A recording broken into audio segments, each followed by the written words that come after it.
Okay, let me just get quick. Let me just check everything before we get started. And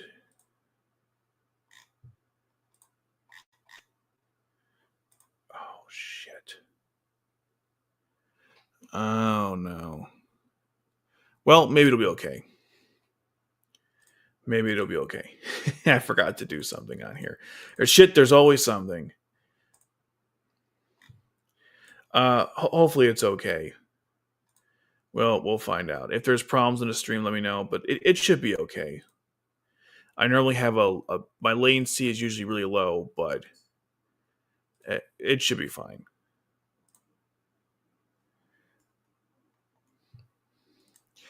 Let me just check one other thing before we begin here, which is that just make sure that my sound's coming through. I have to use because this game is really frustrating to run, in case you guys didn't know, I have to use a different computer to run this. I'm using my normal computer to like handle some of the overhead stuff, and then I'm using my laptop to play the game. I'm hoping this is gonna fix the problems I've been having in general, not just with this particular game, but just streaming in general. So hopefully that'll fix that. Let me just go to my thing here, and then after I'm done, I'll have to go back on here to make sure the sound's coming through. No one's saying there isn't any sound, but I just want to make sure. So let me just go play it real quick. And then we'll get started. I got the game already up and running, and there's sound, which is great. So, there's none of that crap.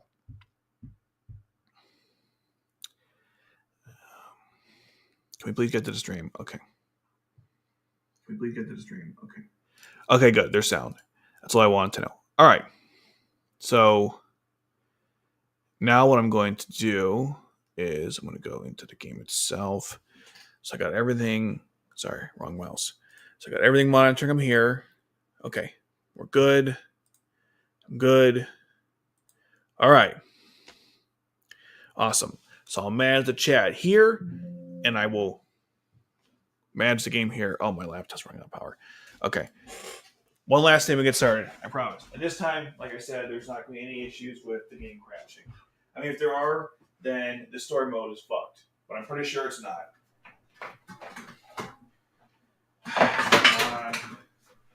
Forgot to put in the charger cord. There's always something. Okay.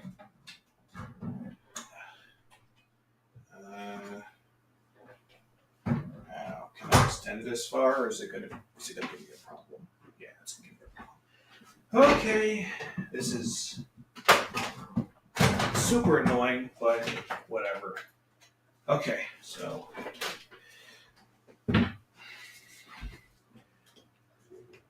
okay.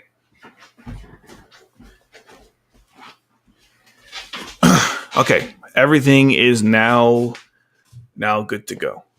All right, I'll read your comments on the other side or on page, and then yeah, we should be good. All right. Let me share my screen because you guys won't want to probably see what I'm doing. There it is. See? Now all I gotta do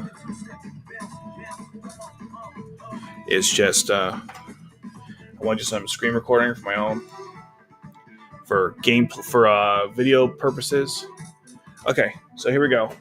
I'm gonna do one quick match just to get warmed up, and then we're gonna get to the story mode. Okay.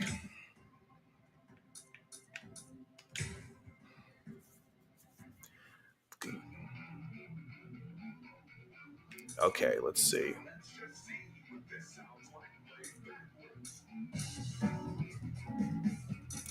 Who have I not looked at yet?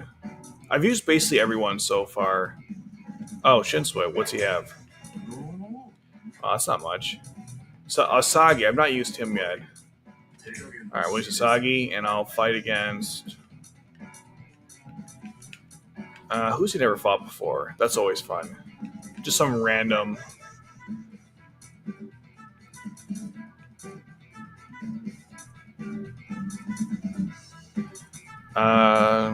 Let's do Rangiku just for the lulz. Okay, this should be a lot of fun. Well, hopefully.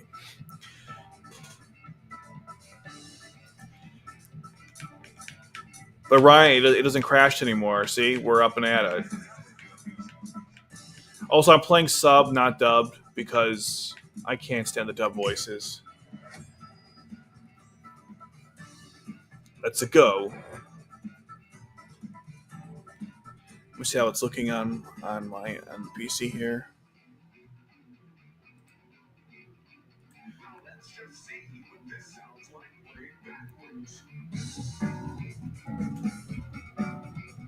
There might be some, hiccups, but it should play. See, there'll be some hiccups because they're still fixing stuff, but conceptually, it should still work.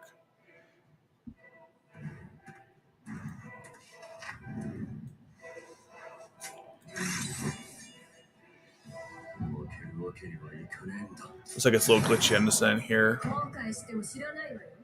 So the two computers are not helping.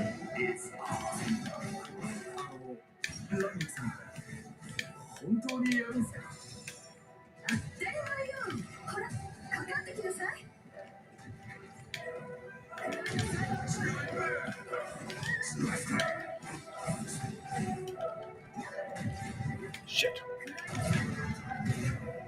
Shaka hole.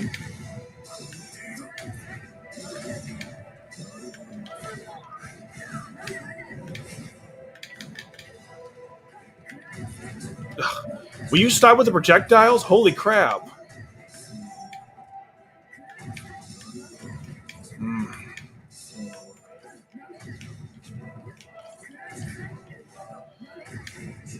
Wow, she's really being annoying.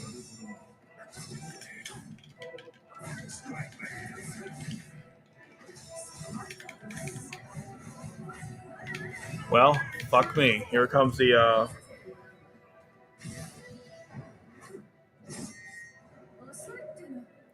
She used that move to kill one of the Iran cars that was, with... Man, this is super annoying.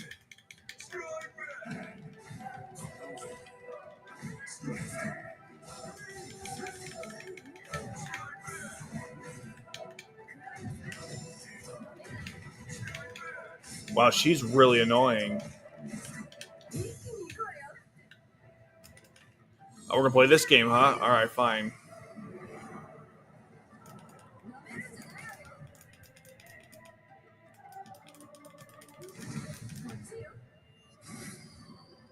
Hello?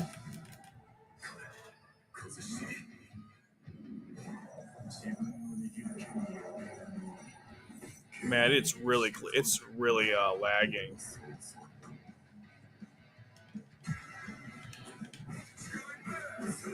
I'll try to fix it before we move on because it looks bad.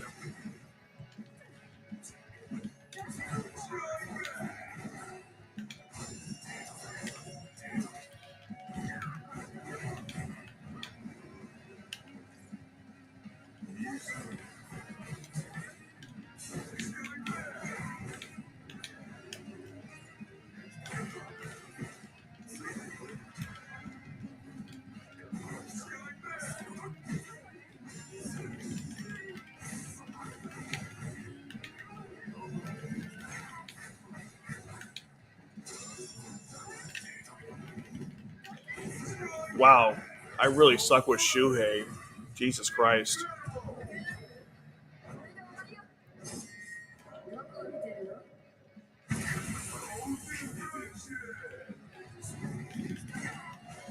I can't even get her down. Jesus Christ.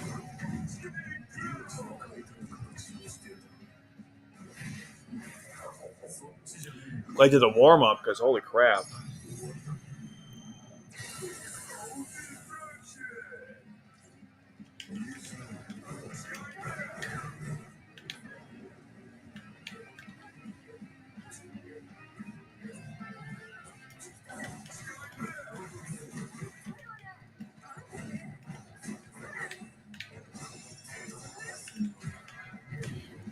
Wow, good aim there, buddy.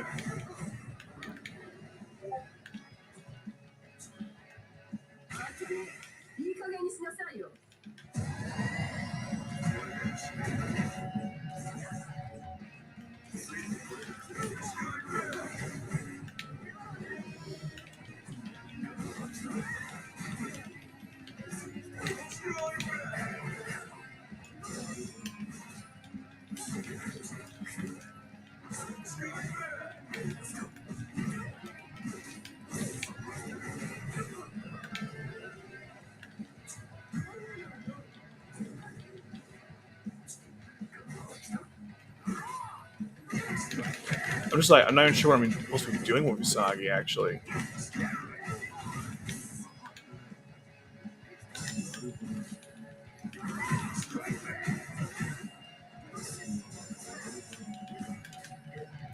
Yeah, I'm not really sure how to use Shohei at all. I'm like, really? Like, this is awful.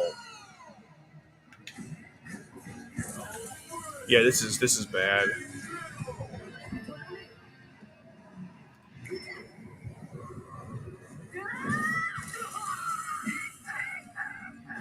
Okay, so it looks like it's just not coming. Like, my computer must suck. It's not. It's very laggy. Okay, I'm gonna go and I'm gonna fix the settings real quick because it's really laggy. So you couldn't even really tell what the fuck you just watched. One second. What did I just do? Did I agree to this again? Oh my god. One second. One second.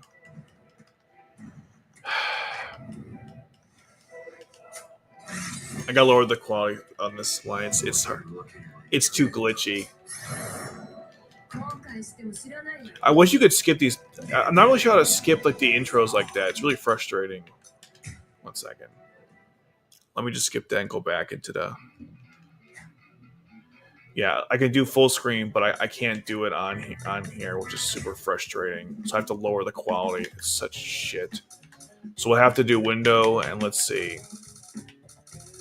So 9x20 was too much for this thing to handle. So let's try 6x80. That's gonna break my screen, but I mean, let's see if that's better. Actually, before I start, I'm gonna see if that's less laggy. So far, the screen, just looking at it from there, looks okay. Let's just do a quick versus. All right, so let's use Sagi, which is not. I don't know. I wasn't able to figure out. Let's use Uryu. That's not Uryu. And we'll fight against Renji. Again, this is gonna be a quick. This is more for just to make sure it's not. The quality is not awful.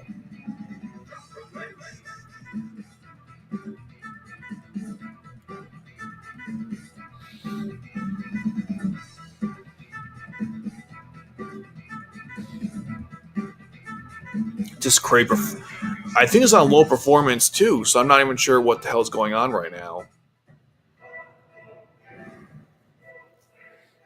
It's still so laggy. Oh my god. Oh, it's so frustrating. Should I just not play the game at all and just like put in the lowest like graphics? It's crazy. So I'm playing this game at HD quality. Here I am like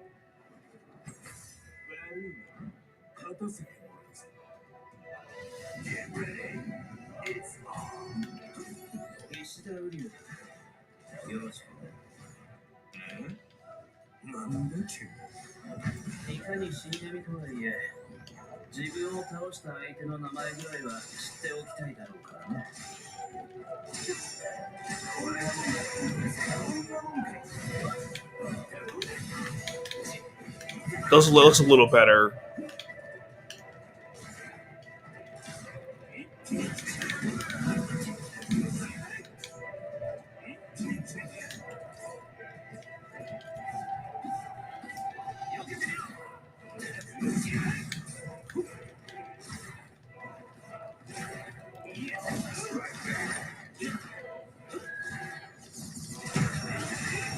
That was cool. You could combo with the arrows there. That was cool. Like shoot up and then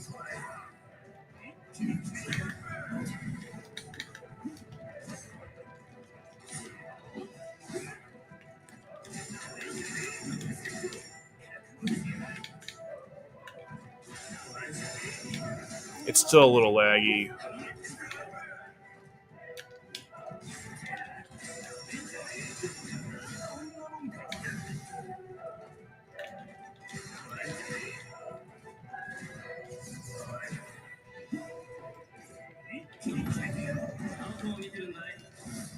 I love when you pull that off. It's so cool.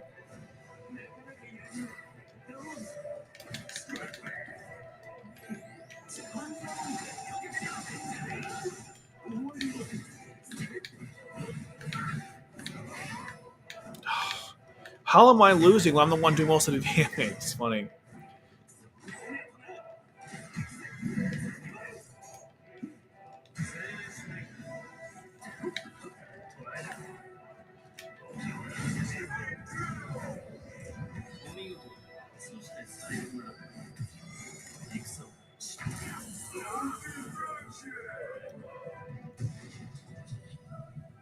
So we're flying outside now. Awesome.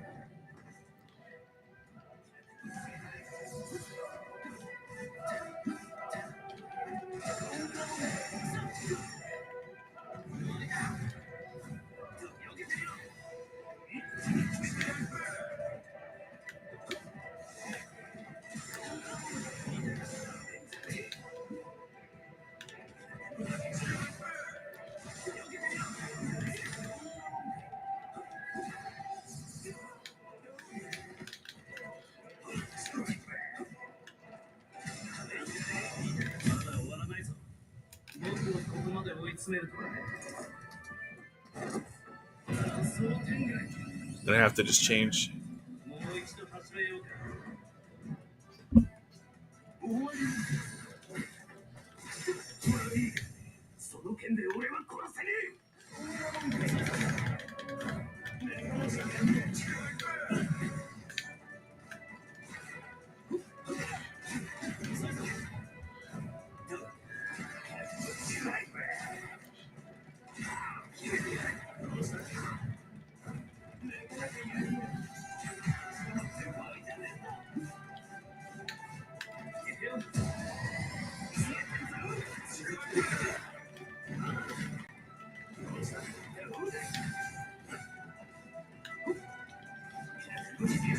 Oh shit! Really? It should be like a. There we go. Still not quite there for the lag. I'm going to try to lower the quality a little bit more.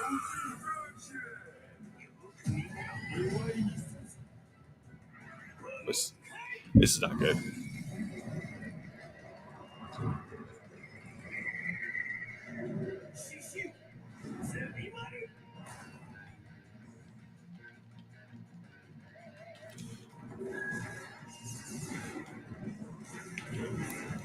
Oh my god, he took a crap ton of my head. Oh.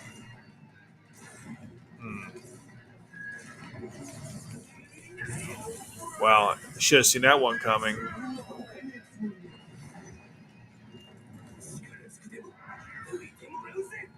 Sushi Taiho. The Yeah, that's it. I was like, that took me out. I'd be so mad. There's no way that I would have done that.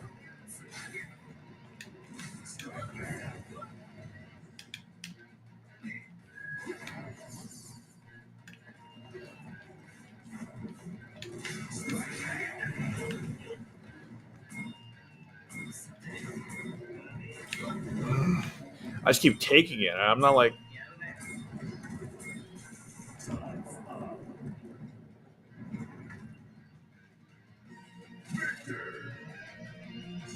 We low out of time. All right, that's fine. Why did like the hell? Why did my controller stop working? Hell's funny. Okay, so we're gonna change the quality one more time. 1 second.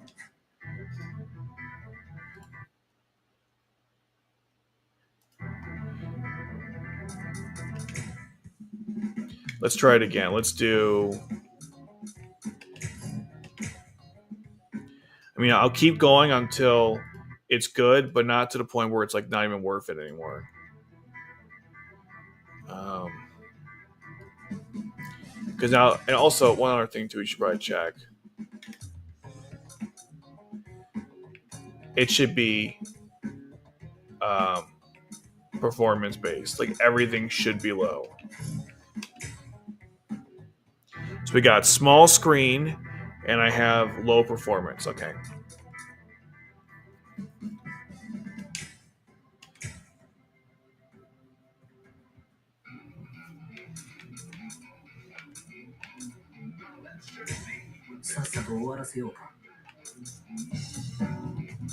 Who would really suck to fight him? That never, like, because of the matchups, would be a really bad one. Oh, Niatora. Perfect.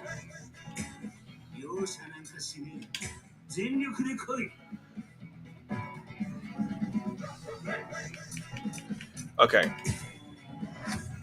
Hopefully, this will be the last time I have to make adjustments to the game, so the quality should be better. There's always going to be lag. That's fine. But my concern is, while I'm fighting, you can follow it. That's all that matters to me.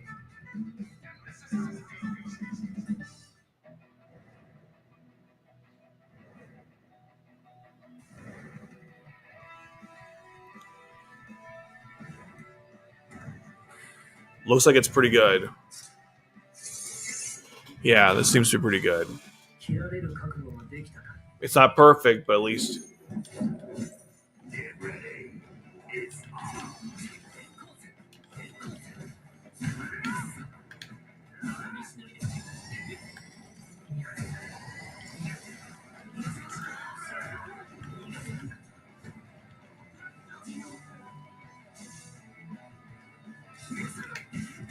Shit, Spoonhead's pretty good.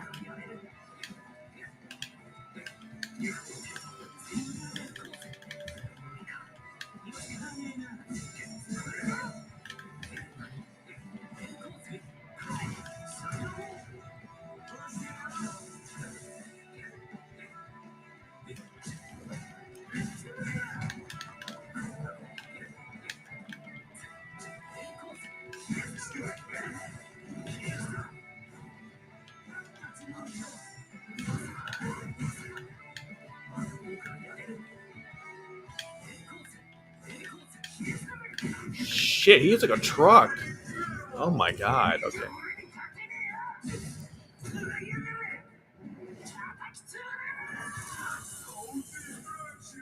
Jesus Christ, okay.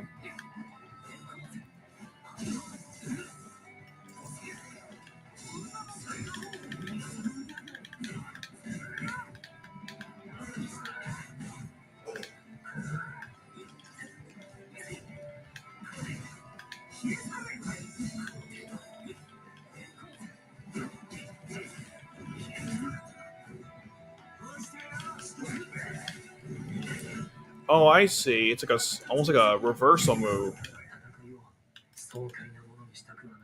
So sad I gotta use this now, but unfortunately.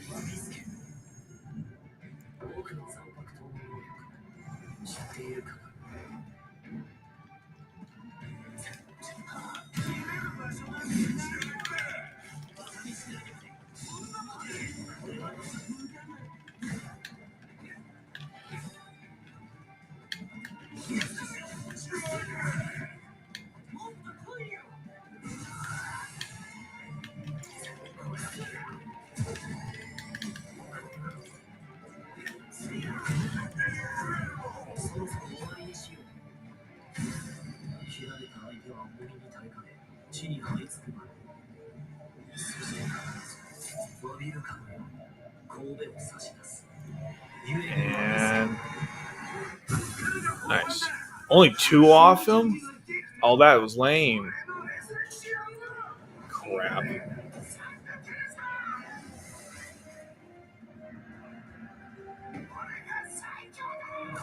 Oh my god.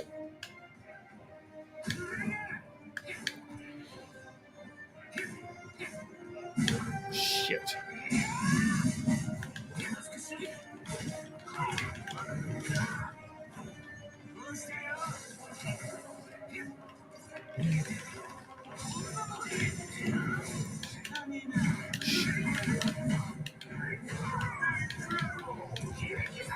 Well, that fucking sucks. Scientology might. No, that's not it. That's not his finisher. Still pretty bad though. Oh my god. Okay.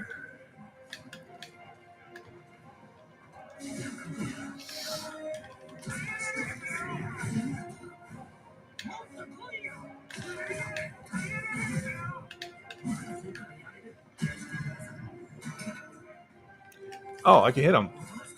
Well, then hit him. Jesus, go.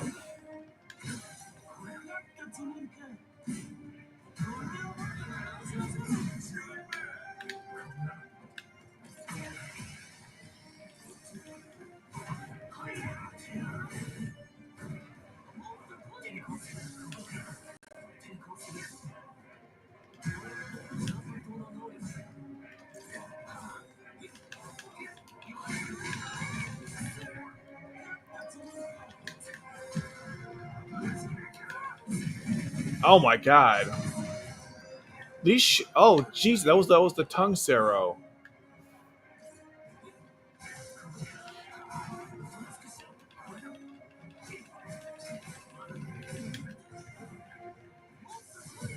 Oh, well, that's not good. Dude, no, get out of the way.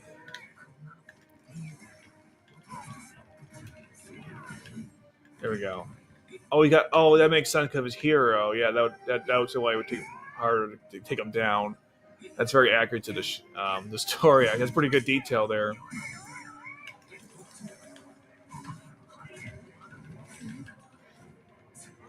But it's futile.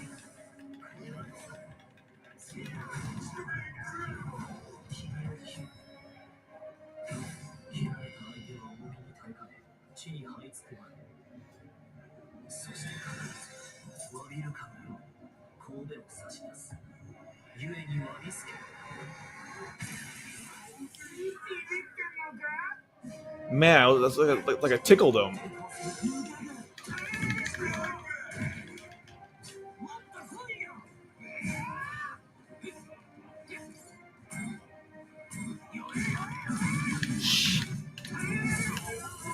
Damn, that might be it. That looks like the finisher. Yeah, that looks pretty bad. Yeah, that's it. Yeah. All right. Well, that kind of sucked, but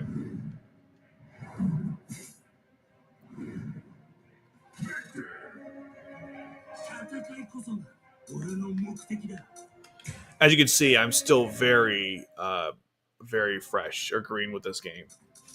It's extremely obvious. Okay, so at least the quality was good enough, so we can go into story mode now. So let's do that. I just want to make sure that you guys can actually watch what I'm doing. Otherwise, it'd be kind of pointless. We got main story and secret story. We'll just do main story. All right.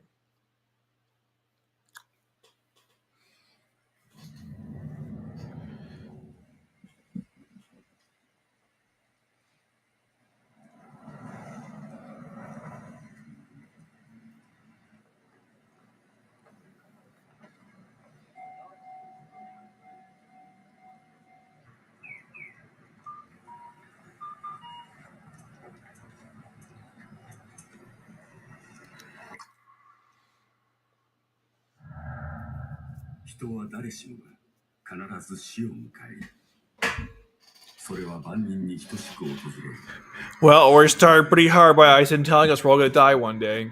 Thank you, buddy.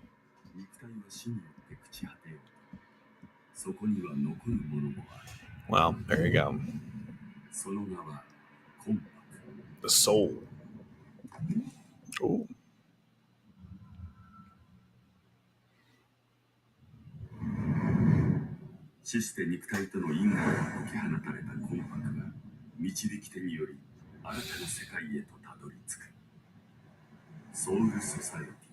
Hmm.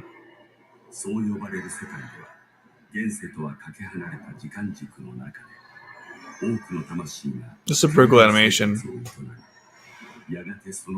Hope the rest of the cutscenes live up to this.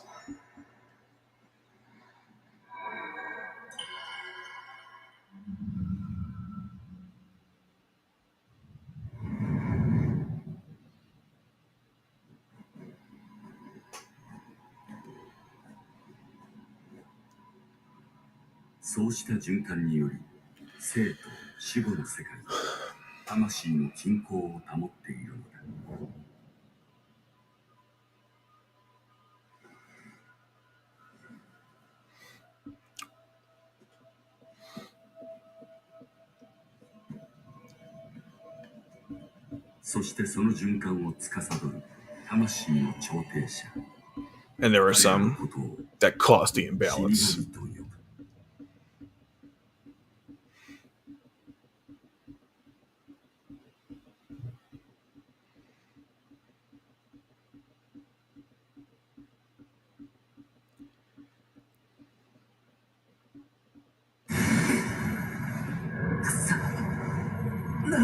Starts off here, huh? Interesting.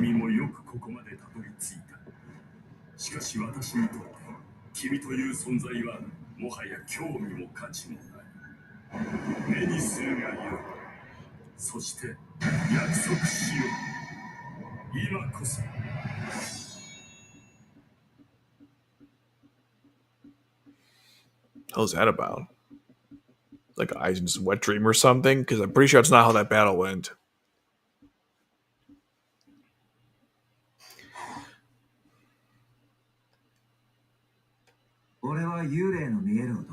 Okay, now we're back beginning. This is the very beginning of the story, obviously. I believe that classic part where he beats up all those bullies who are ruining something he made for a girl that died. Amigo Kurzagi, I'm 15 years old.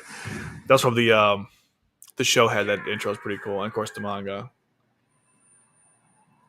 Wait, they cut out the whole context of why he did that. It wasn't. Huh.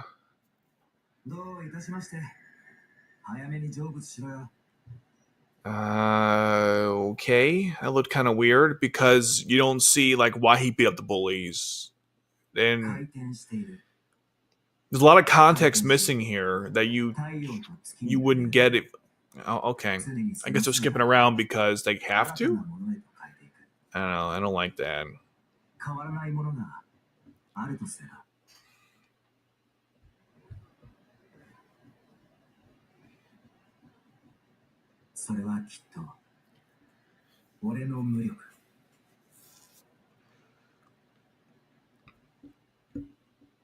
I've heard some takes that the cutscenes are kind of bad, and some of them are and some are not from what I've seen. I don't like how you didn't see what preluded the beating of those people. You don't even see the beating either. You just kind of hear it in the background. I mean, I love the extra part, but I'm just saying that, like, if you had never watched Bleach before or read it, and you decide to jump into the game to get an experience of the story, you missed not necessarily the most important information, but still, I mean, it's missing. It's not a complete experience because you missed why he fought against those bullies, and I have this bad feeling that there's going to be more cutting in this story as we go through it, which is not really what you would expect if this was an experience for new people. I'm pretty sure Rukia was. They showed her differently when she first appeared, but I could be completely wrong. Oh yeah, this was fine when they're in the his room.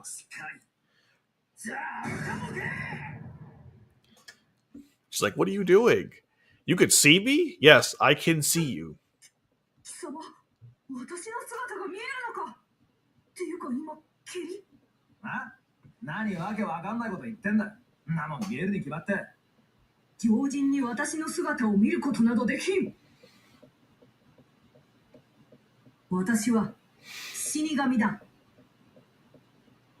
He's like, "What?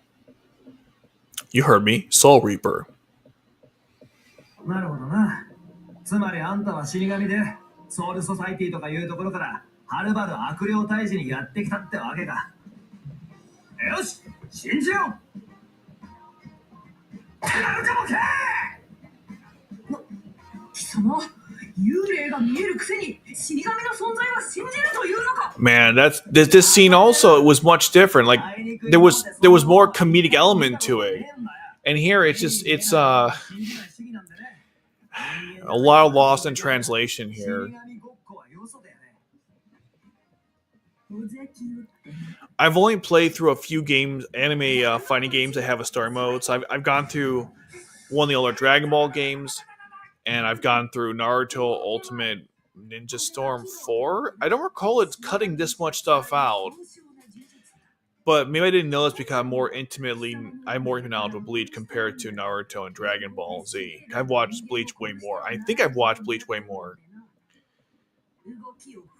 I'm just saying a lot of these cutscenes feel like we're missing some key information from the episode. In fact, if I did I might do this actually for a video, like showing the difference between the show and the game. You can see like there's clearly even panels too, right? There's clearly differences between the two. Like even here, are they going to show the guy that she? Yeah, we don't. Did you see the ghost? He wasn't even there, and she turned, and the sword has to go the other way to purify. The blunt of the sword has to hit the person to purify them, or to get the ghost to pass on to the next world. But you don't even see the ghost. You don't even see her do it properly. Am I excited for the game? 100%. Okay, at least they're showing this. This is a very important part. At least they're showing this. But it's just other stuff. It's just it's like they're very, back and forth with this of what they're going to show you and not for cuts. But I am excited for the game, for the DLC and the gameplay. Even though if you were here earlier, you would have seen me sucking because I'm not the best at fighting games. At least they kept this part pretty faithful. But as you've seen, there's a lot of cutting in the story here. I was wondering how much they were going to do, but we'll see. This opening cutscene, from the model standpoint, looks pretty good. I've seen some cutscenes where they look like they're made out of plastic, like the hair is moving in a way that hair is not supposed to move.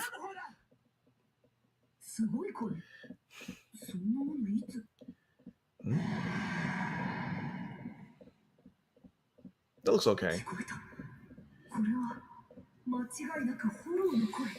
Surprised she couldn't kill the Hollow, with her Zanpakuto's release form. But I suppose that's going to be one of those we don't talk about as things. Just like how Murasaki couldn't kill the Grand Fisher, even though Ichigo, with not even his Zanpakuto, technically it's powers from Rukia, with an unreleased Zanpakuto could stop the Grand Fisher, but Murasaki, his mother, a trained Quincy, couldn't do it. She had to go defensive. She could have killed it with one shot. Also, the bed doesn't have did the bed have the stripes or the cross? I don't remember. It's been a while.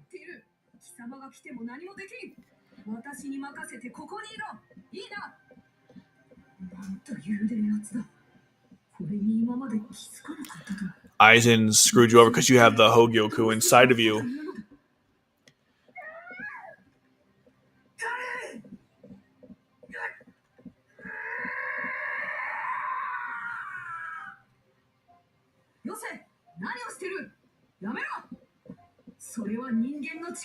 It was a pretty weak binding spell, Rukia. I mean, someone could be able to. Let's see how they handle this. I thought it was the other perspective. I thought you saw his face looking at you, and then he breaks it that way. So that seems also kind of off.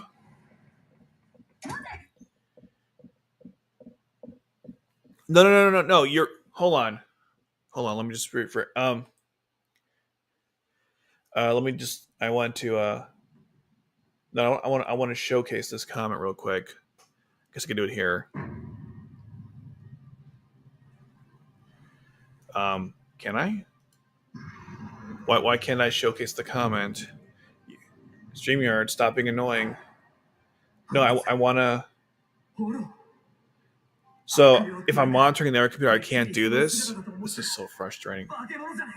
Hold on a second.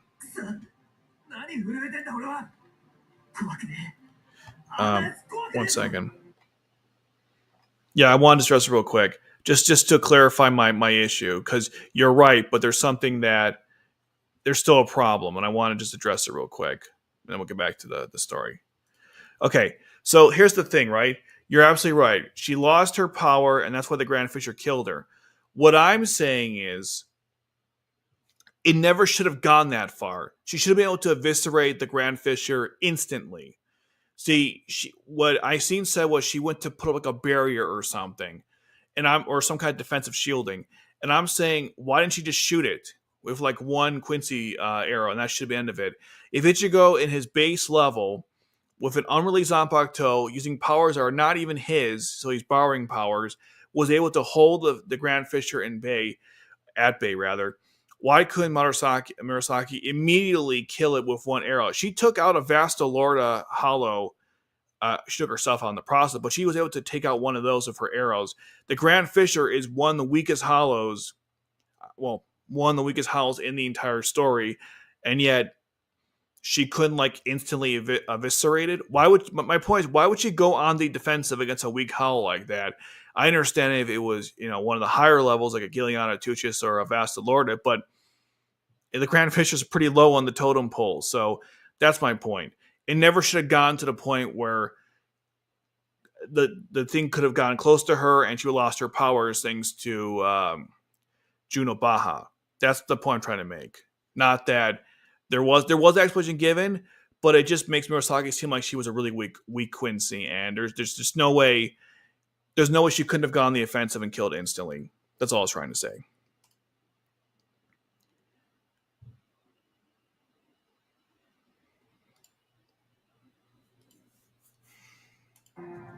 No, you're right, because a lot of times in these stories,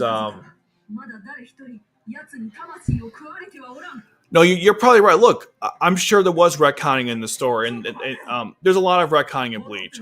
Some of it you like, some of you don't like. That's just kind of how it is.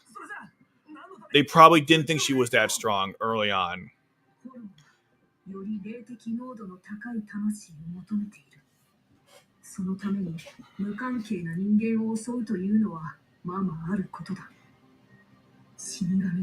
That means they're after you, Ichigo, and your family. Or is it Isine?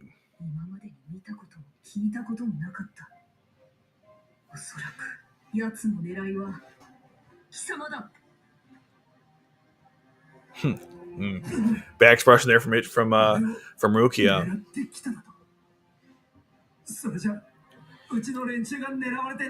Yes, that's right. You want to help them out, Rukia. How do you not see him? Oh God.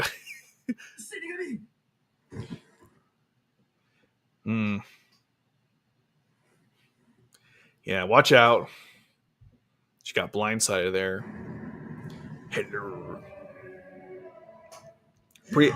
The music in this game is really good. I will definitely not deny that.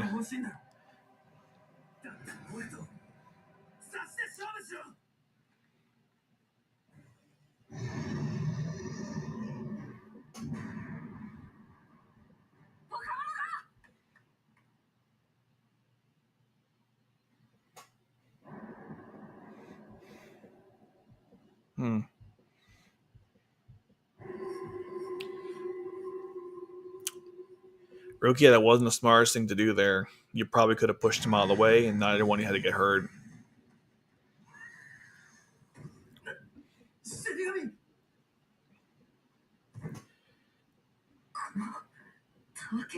Didn't they show a third-person perspective of her falling from in the show and the manga? Her hair looks very plasticky in this shot here. It's very like either that or that's really impressive hair gel.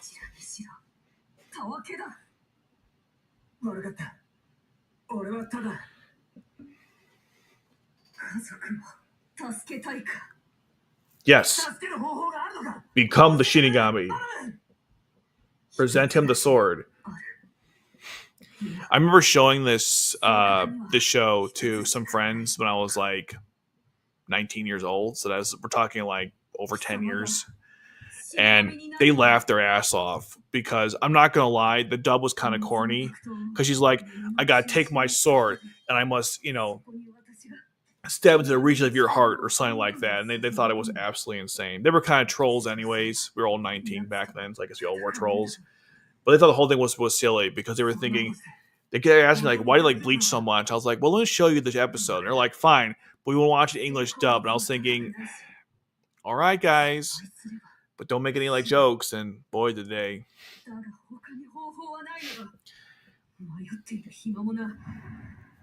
It was kind of embarrassing, I'm not going to lie.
And she's like, wait, Ruby's supposed to say something here. She says, like, I didn't mean to give him all my power, just a little bit. Well, they're going to a fight. Maybe she'll talk while we're fighting. Let's see what happens here. No, she doesn't say anything. She's supposed to say, I didn't mean to give him all my power for that.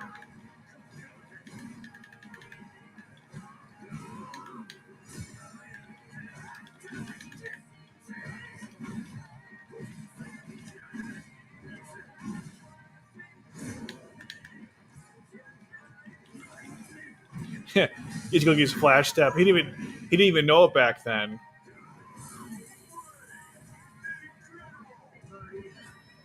That's funny. That's basically what his release on Pucto does too. It's the same like move attack. So yeah, Ruka's supposed to say, I didn't mean to give him all that kind of power. Oh, okay, she does say it. Fair enough, she does say it. They just changed the order of events, okay.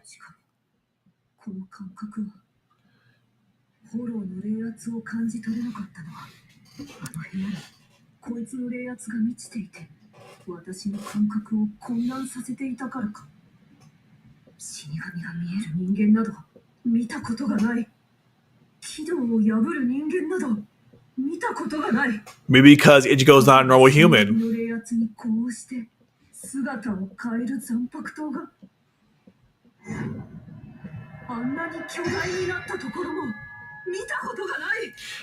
Now, what's interesting about this is that I seen explained later on that the Zanpakutos would act for captains will be size of like skyscrapers, but they're able to contain the power into a smaller sword. But technically, like the idea of her, like that's what's kind of weird about it, because I mean, if she is a Soul Reaper and pretty up there, like she's I won't say she's like, what is she, a 5th, 60? I forgot what her seat is in the 13 squad, but I mean, I guess maybe everyone doesn't know that the Zanpakuto can be that large for high spiritual pressure beings, but they're able to contain it into something smaller, like what I seen was talking about. I don't know the full details about it, okay? I'm just saying that conceptually, the concept of a really large sword shouldn't be completely foreign to her. But again, this maybe Kubo didn't think about that at the time. Yeah, we got achievement. Hooray. All right, let's move on.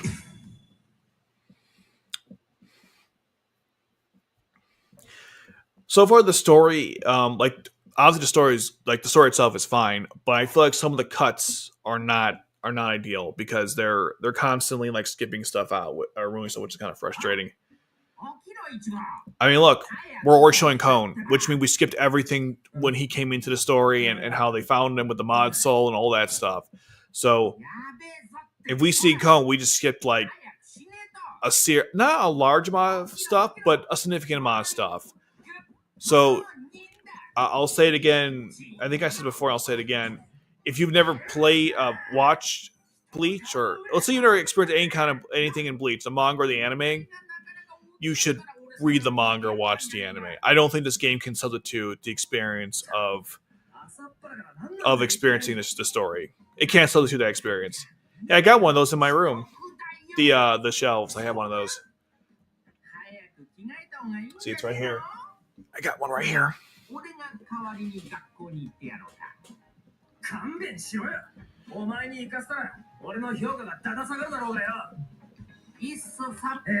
Okay, you could skip with A. I was just wondering.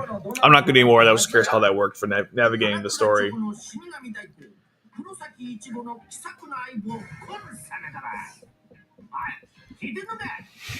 Yeah, the little square there summarized like a bunch of stuff you didn't see in gameplay.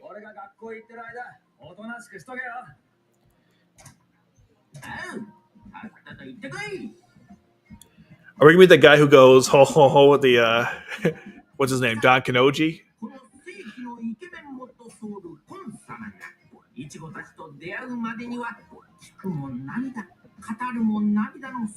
Oh, they are gonna tell us how we met a Kong. Okay, so the things are a little out of order. All right. Okay. Yeah, I misjudged it too early. Let's see how they showcase this.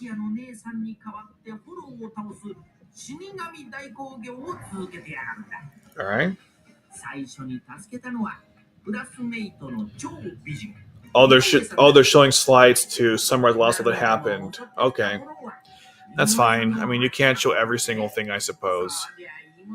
Even though that was a pretty important thing for Orihime's character, but it's fine. We can kind of skip through it. That's fine, or summarize it quickly.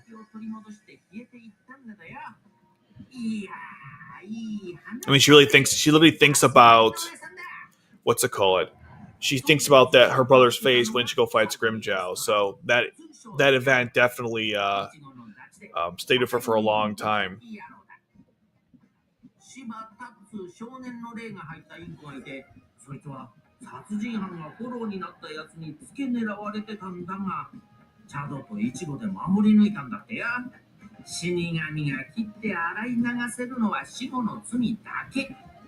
Okay, that was a cool part. Oh, my camera went out. Okay, 1 second. Can I? Okay, go. I can pause. Awesome. I'll be right back. I'm going to change my battery. I'll be right back.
What just happened? Oh, I see. It wanted to let me know. Okay. It probably moved to. Okay. Okay. As we work.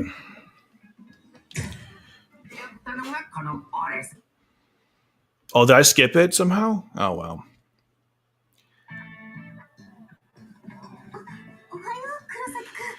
Whatever. You look stiff there.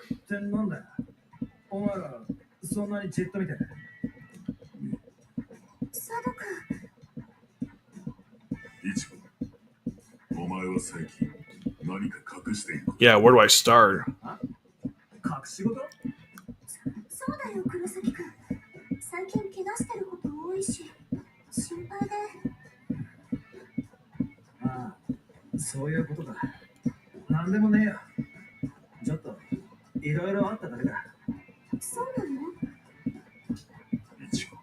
You're a liar.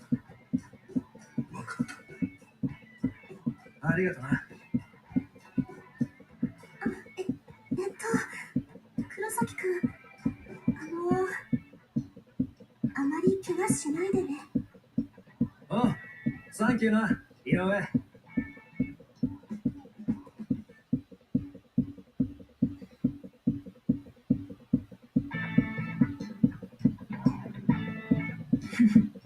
Yoi, 友達ではないか。あやつらのためにも無傷でフォローを倒さねばな。何？敵に反撃をさせる暇もなく、さっさと片付けてしまえばいいだけのこと。さあ、今日も特訓だ。余計な心配かけるわけにいかねえしな。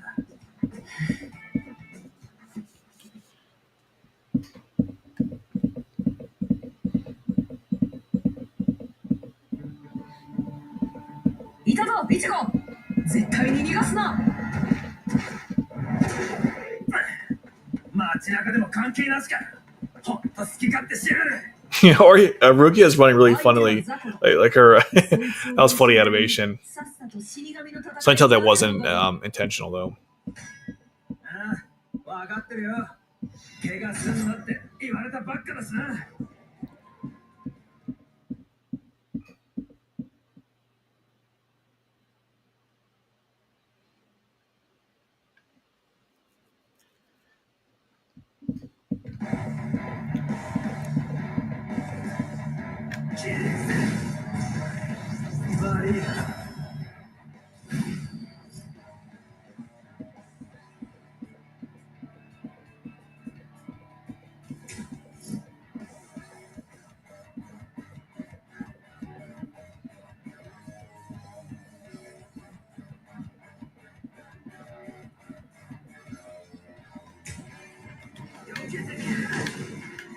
I like how they're giving the tutorial stuff in the story in case you don't go through training and you still want to like just play through it. So in a sense, the game treats the early part of the story as a tutorial, which is fine. That's actually pretty good because, like I said, some people are probably going to skip the tutorial. I did originally, just went into it, but that was actually a bad decision. You should play the tutorial before you do anything else, because otherwise you'll be really confused as to what the hell you're supposed to do. This is not a normal arena fighting game, such as like Sparking Zero or Budokai or Rage and Blast 2. You really have to. You really can't button mash. I know I am button mashing, but you really can't. You have to like really think about what you're doing. You gotta strategize. Are you gonna block? Are you gonna defend? You want your special move here? You want to sidestep? You want to go backwards? Like how you want to position yourself in front of the enemy? There's a lot of things going on here.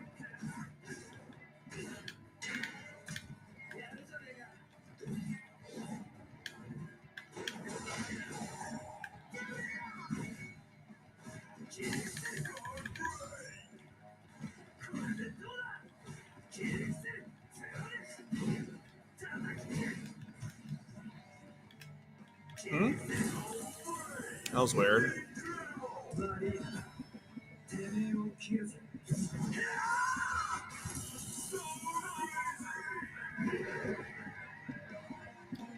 Are we gonna fight that spider hollow where you cut one of the legs off?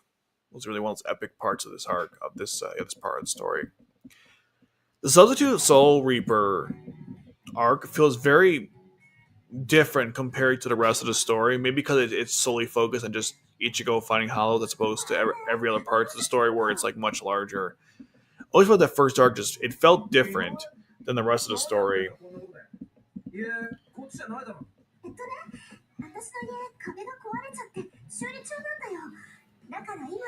Wonder who funds their living expenses. フォローに関する記憶はルキアが消したんだよな。ああ、そういやそうだったな。そうだったのって、私この話黒崎君にしたっけ？いやあれだ。確か達樹がんな感じの話をしてたような。まあこの辺も危ねえから気をつけて帰れよ。The lip syncing there is kind of slow. また明日ね。黒崎君。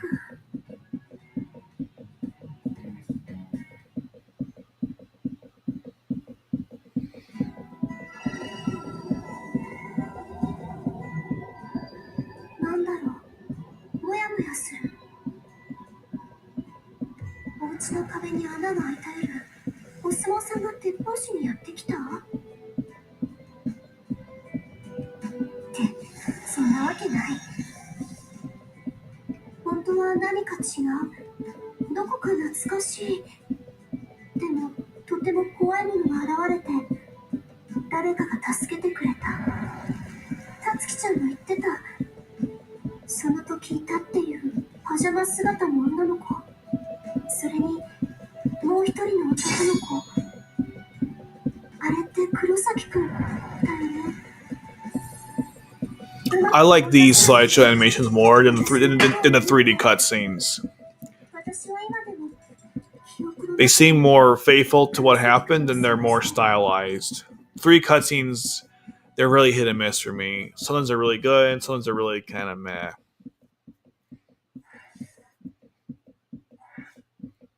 Fish in our section then. Nice. Okay.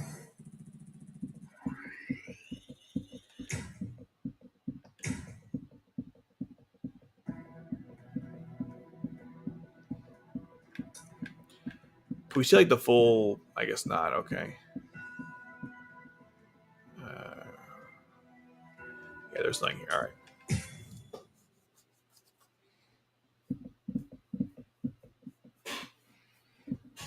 This game's a really long story mode. I mean, I've seen gameplay of like 12 hours, which is crazy. And that doesn't even include the secret stories, too.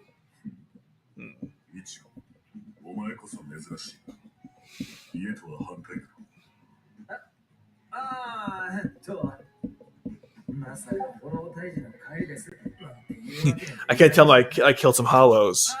Indeed, you cannot.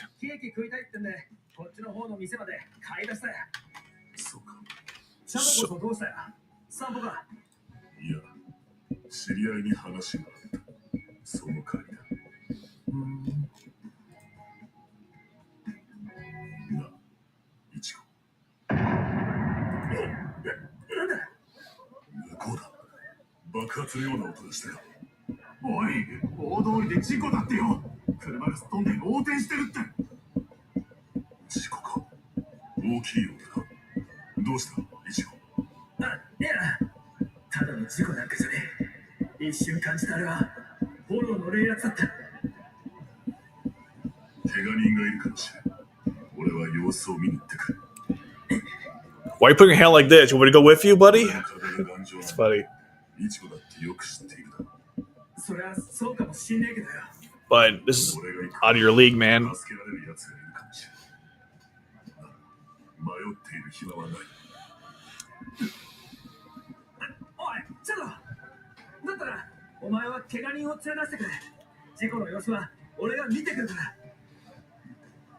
Oi. なら任せてくれ。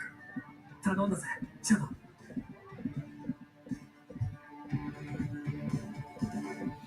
ここにいたか、イチゴ。準備しろ。近くにフォローが。ああ、分かってる。さっさと行こうぜ、ルキア。 Can they show her at least once taking the glove to, pull out his soul? Well, one time in the cutscene showing that's a very important part of the arc where she's always like taking the glove. No, okay.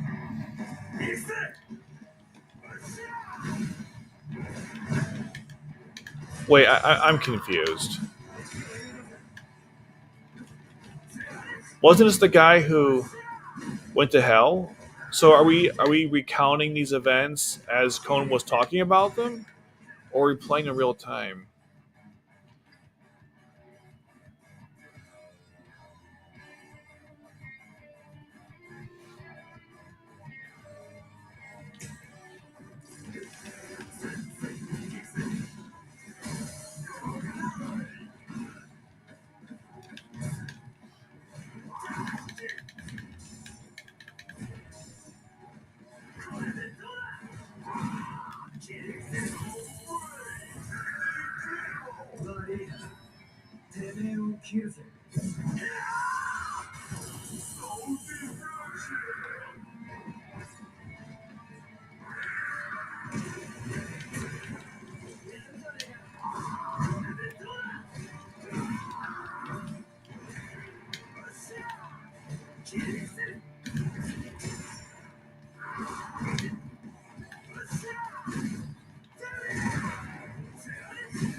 These objectives aren't too difficult. For now, anyways. 君、一人でこの人数を運んだの？危険なことを。でも助かったよ。No problem. 問題ない、この彼。それよりもまだ向こうに怪我人がいる。助けてやってくれ。ありがとう。あれは転校生。この感じ、確か前にも。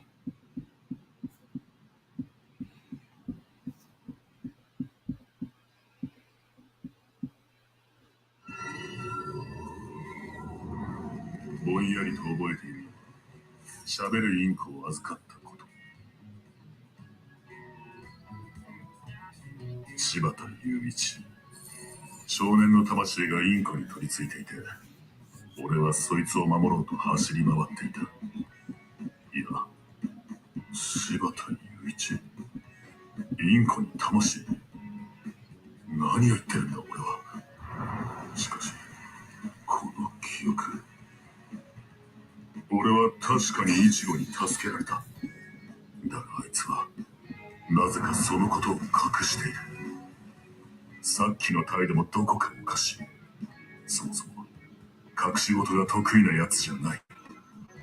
だがイチゴが隠したいなら言われるまでのこと。 Eventually he'll have to, so yes, they do talk about it, obviously. So we're done with the first part of the Substitute Soul Reaper arc. Let's see. Was there one more? I don't remember. Did it just keep going? Oh, interesting. Okay. We're gonna fight the Grand Fissure. Yes. Hopefully the fight won't be bad. We'll see. The problem is Ichigo is very limited in his abilities this early on in the series, so he can't do a whole lot. All to be fair, he's kind of always been limited, but I mean, he's really limited here. Ooh, I see. It looks awful. Oh, what is with that? Oh, Jesus, that looks terrible. I seen. Close your mouth, brother.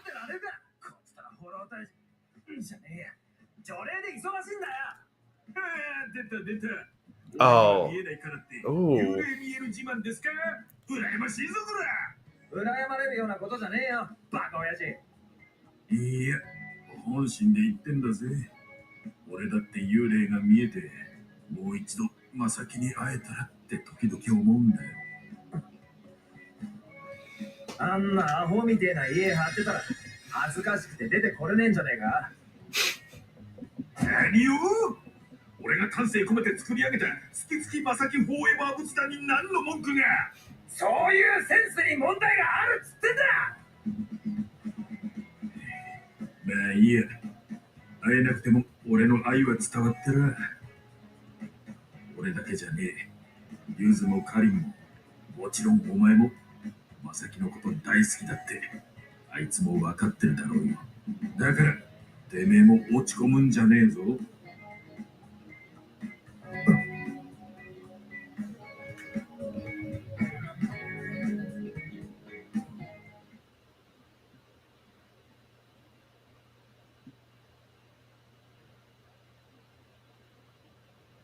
母親のことは伝えておらんのだな。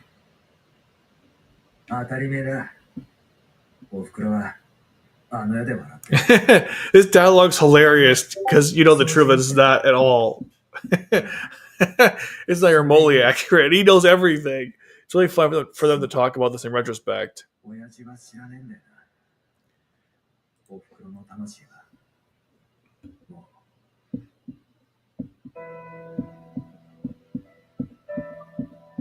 俺が9歳の時、おふくろは死んだ。当時の俺はどんな嫌なことがあってもおふくろのそばに帰るだけで全て忘れることができた。俺だけじゃない。その頃4つだったユズもカリも。Think about that song, Lifetime. おふくろが大好きで、つまるところその頃のうちはおふくろを中心に回ってた。だけど、あの雨の日、Bad time for rain. 俺は川に落ちそうな女の子を助けようと走り出して、おふくろがそれを止めようと飛び出して、気がつけば女の子は消えていて、俺を守ろうとしたおふくろが血まみれで倒れてた。俺がみんなからおふくろを奪い取ってしまった。ずっとそう思っていた。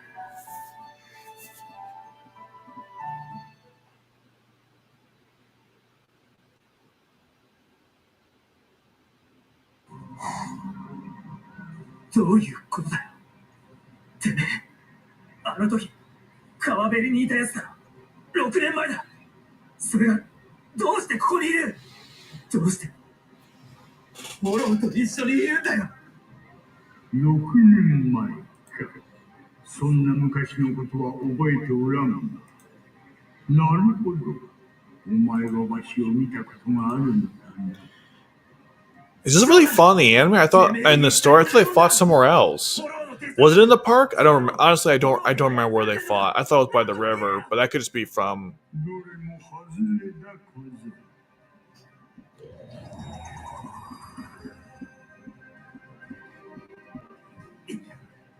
てめえはわしの姿を見ても生き残っておる奴がおったとは。お前、運の良い奴よの。なんだよそれ。だがその運もここまでよ。この姿を見せた以上、お前の魂、食らわずに返すわけにはいかん。どういうことだよ。さっきのガキ、てめえの体の一部だってのか。グランドフィッシャー。奴がコードだ。自らは姿を隠し、首から生えた疑似に一人。 He's like, oh, you heard of me. I'm. それが見えた人間。 He's really excited about that. 霊的濃度の高い魂を持った人間のみを襲ってくる。そうすることで自らの高い力を得、54年の長きにわたって。 I'm gonna have to put extra doubt on that one. You could have sent. 知名度は中の上。俺 I don't know. I feel like anyone could. I mean, if he was that bad, they could have sent a lieutenant in there to take him out. 54 years seems like too much time to waste on someone like this. それにしてもわしの姿が見える奴が多いの。大量だわい。それじゃ、あの時俺が助けようとしたのはこいつの基地で。それはつまり俺がこいつの罠にはまってたってこと。嬉しいや嬉しいや。それはつまりおふくろはこいつに。おりゃ全部わしの腹に収まりきるかの。以上。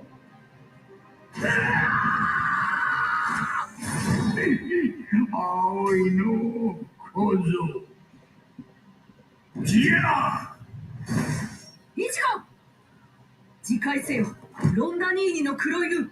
一読し焼き払い、自ら喉をかき切るがいい。やめろルチア。今回おめえは引っ込んでろ。俺一人でやる。バカを言うな。奴は強い。言ったろ。 Yeah, that sounds like something that Kubo didn't think about as he wrote the rest of the story, because I can't believe he held any.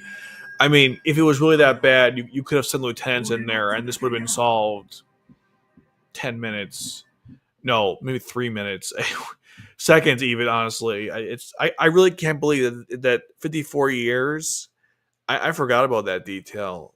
In retrospect, that doesn't make any sense.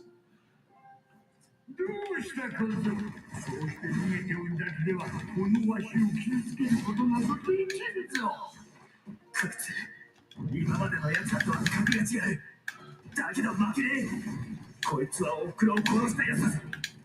俺がこいつを。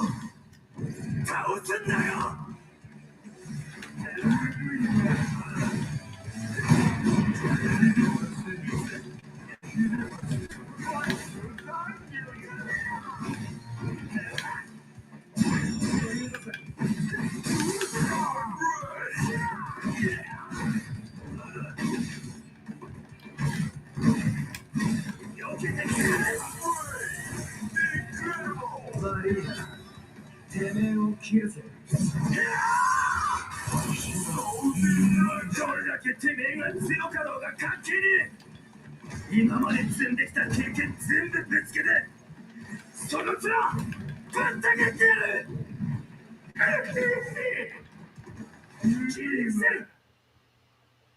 今のやつを動かしているのは自責の念だ。だが今のやつは死神となって初めて自分自身のために戦っているのだ。そんな戦いに私が手を出して勝利したところで一穂はそれを喜ぶだろうか。手を出すな。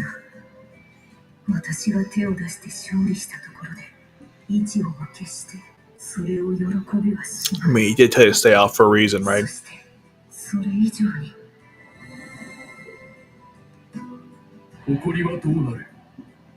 お前が今力を貸せばなるほど奴の命は救われるだろう。だがそれは同時に奴の誇りを永遠に殺すことになる。Yeah, Kai and Shiba. 何だというのですか。命に比べれば誇りなど。いいか、よく覚えておけ。戦いには2つ。There are two kinds of battles. 戦いの中に身を置く限り。Man, I remember the first time I heard this quote. Jeez, that was so long ago. 誇りを守るための戦いと。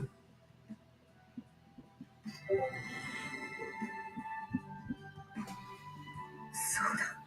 これは誇りを守るための戦い。手を出してはならぬ戦い。手を出すな。手を出すな。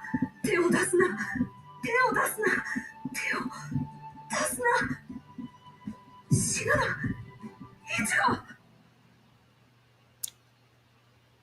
お前は若い。若いがゆえにたやすく怒り。怒りがゆえにここのみ出す。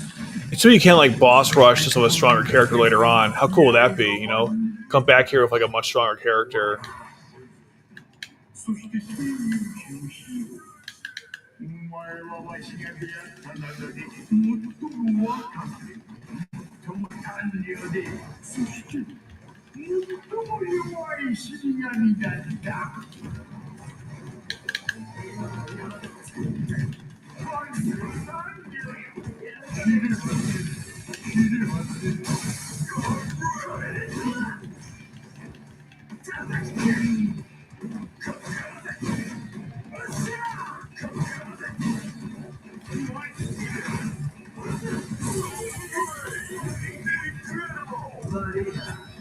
てめえを切るぜ。怒りは刃を鈍らせるか。確かにそうかもしれねえ。だけどな、グランドフィッシャー。あんた一つ勘違いしてる。てめえ程度のやつを倒すのがその鈍った刃で十分だってことだよ。知りません。お前だ、フィッシャー。そして敬意を表しよう。 Well, I doubt if he has to use it. 一番年食ってて一番汚くて I'm sure most of you didn't die at this part, but I did. That's how bad I am at these games. I only play the fighting games like this for the story, not really because I actually am good at this stuff.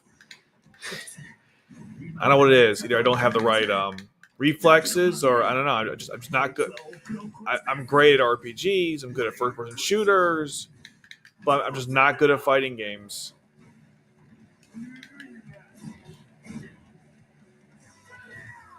Platformers, I don't know, RTSs, but just fighting games. It's like another type of animal. I'm just not good at it.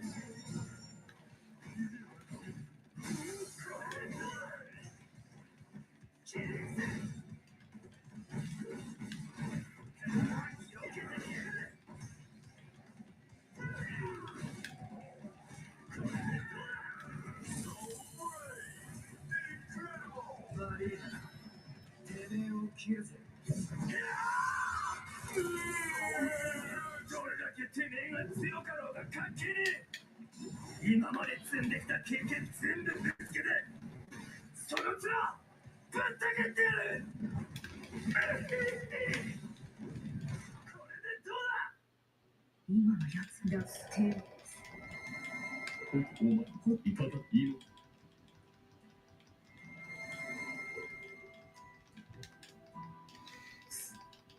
手を。お前は若い。若いがゆえにたやすく怒りがゆえに試み出す。そして試み出すがゆえに刃は鈍る。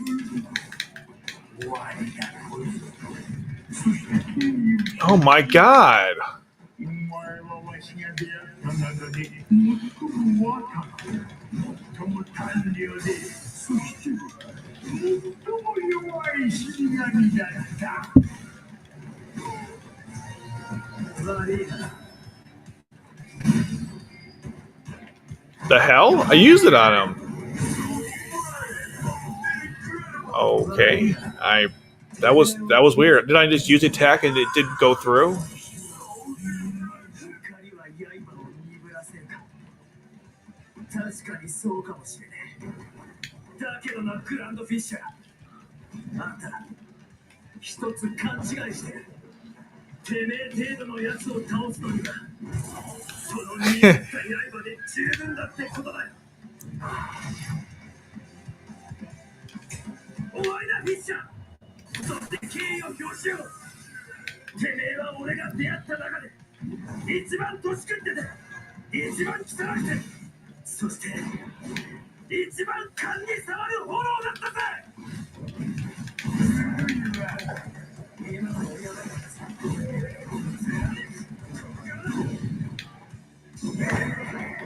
これでどうだ。切るぜ。これでどうだ。やるじゃねえか。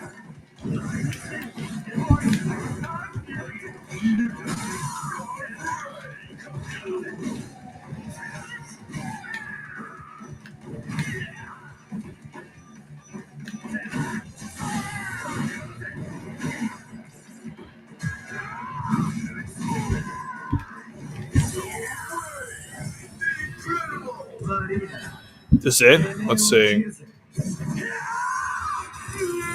Oh my god. That was a pain in the asshole. These fights are so damn long. This is the end. Sorry, that's what it sounds like for a second there. 死神の力は戻りそうか。 Hold your breath and count to 10. 俺はもうしばらく死神のままでいさせてくれ。 Of course. 俺は強くなりたい。もっともっともっと強くなってフォローから守るんだ。狙われてるやつら強くなって倒すんだ、あいつを。 They didn't even show the conclusion of the fight where he stuck the sword in the mouth of Grand Fisher. Well, he never got a chance to kill the Grand Fisher because his dad took care of it for him. They don't even show you the aftermath of that fight. Why? You should show him... whatever. Is that kind of important? He stabbed it... Whatever. We'll move on. I'm pretty sure Naruto Ultimate Ninja Storm, they did show you more stuff from parts of the story. Could be wrong, but I'm pretty sure they did. But here, I mean, you don't even see him stab the Grand Fisher after he... Like, it was a very intense battle, and I guess because it was a hard battle from my point of view, but I mean, whatever. Moving on. おかしいな。そんなはずはないんだが。勘弁しろよ。壊れてはおらぬと言っておるだろう。じゃあ何か。この辺にもう一人死神がいて、そいつが俺らより。 Well, there was a guy with a hat, but he doesn't know about him, I guess. いや、死神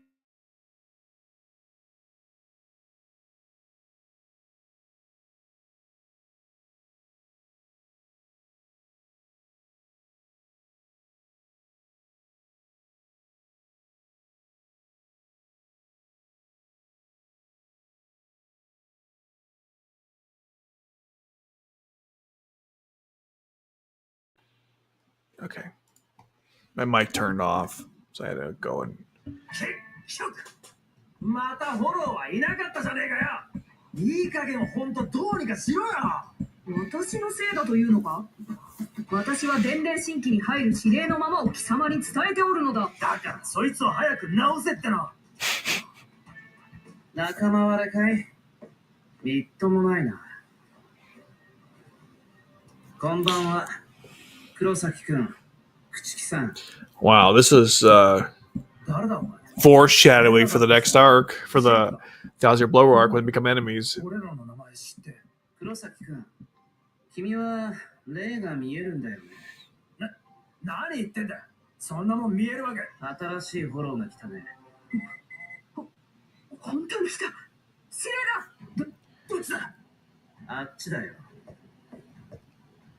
その程度のこともわからないで、君は本当に死神か？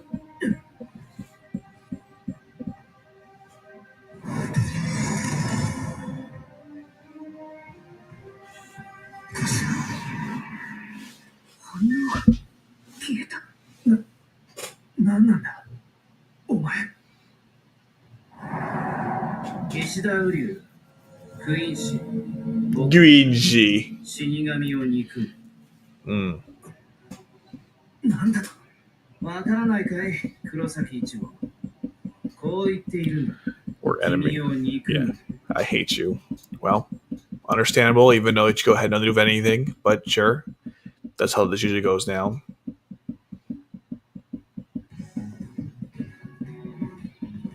家までついてくる気かい、黒崎一護。バレてたのか。いつから気づいてた。井上さんと教室のドアのところから僕を盗み見てた時か。ああ、すげえすげえ、大したもんだ。君の霊力はバカみたいに垂れ流しだからね。なんだと。君はどうもそういう霊力の高い人間を察知する能力は欠けてるみたいだね。その証拠に今日まで僕の存在に気づかなかった。悪かったな。俺は人の顔とか覚えんの苦手なんだよ。そうじゃない。僕は気づいてたよ。この学校に入学した時から君の異常な霊力の高さに、その君が5月半ばに死神の力を身につけたことにも、そして朽木ルキアの正体も。これはそう、霊楽だ。大気中の霊気を圧縮して視覚化したもの。上位の死神にしか視覚化することはできず、また上位の死神にしか触れることができない。死神ならそう聞いているはずだ。だけど知ってたかい？死神の霊楽は色が違うってこと。僕はクイーン氏、フォローを殺す力を持つ。勝負しないから、黒崎一護。君と僕とどちらが優れているか分からせてあげるよ。死神なんてこの世に必要ないってことをさ。勝負だと？俺とお前が？かばかしい。なんだって。俺がてめえと勝負だ。なんでそんなことしなきゃいけねえんだよ、アホくせ。てめえが死神に何の恨みがあるか知んねえけど、俺にはそんなの関係ないね。意外だね。逃げるのかい？挑発には乗んねえよ。俺とお前じゃ勝負になんねえって話さ。ああ、そうか。思い出したよ。君は朽木さんに力を与えてもらった死神。つまりは仮の死神だったね。彼女の許可がなければ指一本動かすこともできないってわけだ。なんだと。いいぜ。やってやろうじゃねえか。その勝負ってやつをよ。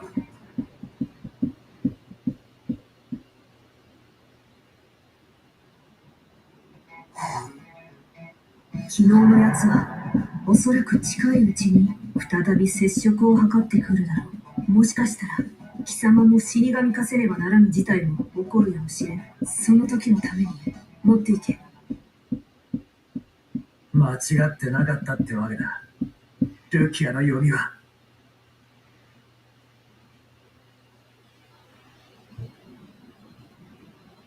コン、そこで観戦してろ。俺がこいつをガイーンとへこますところをよ。さあ、さっさと説明しろよ。勝負のルールを。これで勝負しよう。対フォロー用の蒔絵だよ。これを砕いて巻けば、フォローがこの町に集まってくる。なんだと？集まってきたフォローを24時間以内に多く倒した方の勝ちってのはどうだい？俺らの勝負のために町中の人間を危険にさらす気か？何様だよてめえ！うるさいんだよ、ゴタクがさ。他の人間の心配なんて必要ない。集まったフォローは一匹残らず僕が殺すんだから。君もフォローから人々を守りきれる自信があるなら、この勝負受けられるはずだろ。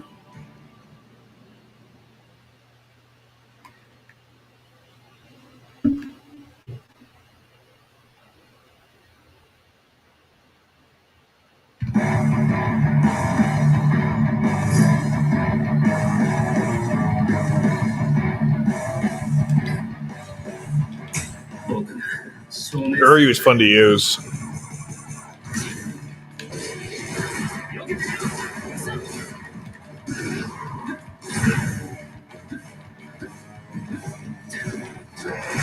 What's this spin move he does? Funny.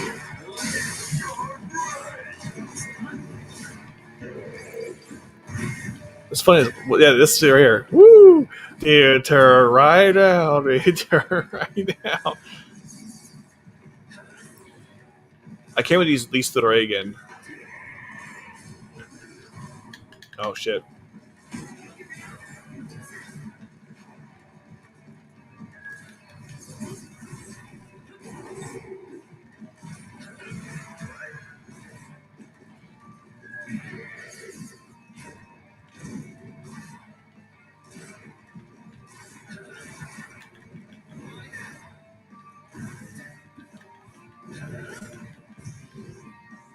Huh?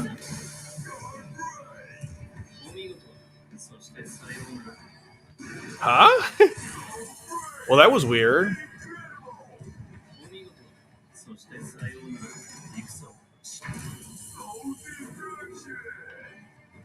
Hole?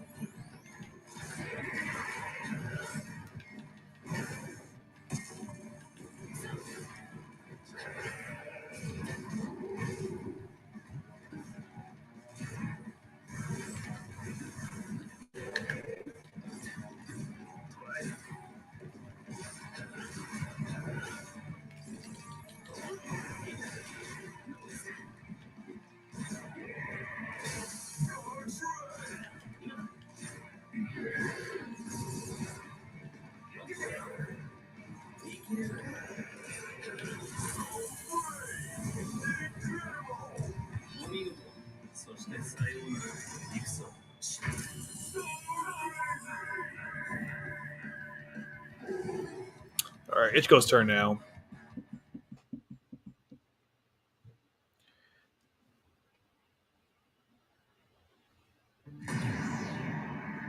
So, 1匹目だ。いいのかい？突っ立ってるだけじゃ差は開く一方だけど、それに気をつけた方がいい。知ってるだろうが、フォローは霊力の高い人間を好んで襲う習性がある。くそ！おい、待ってよ、イチゴ！やっぱり気づいてないか。よく探せ、黒崎一の。君の近くにいる人間。霊力の高いのは家族だけじゃないはずだ。それに気づかない限り、君は必ず僕に触れ、自らに対する失望に殺される。そして君は自分の能力の低さを思い知る。 Forgot how savage Uryu was early on in this story.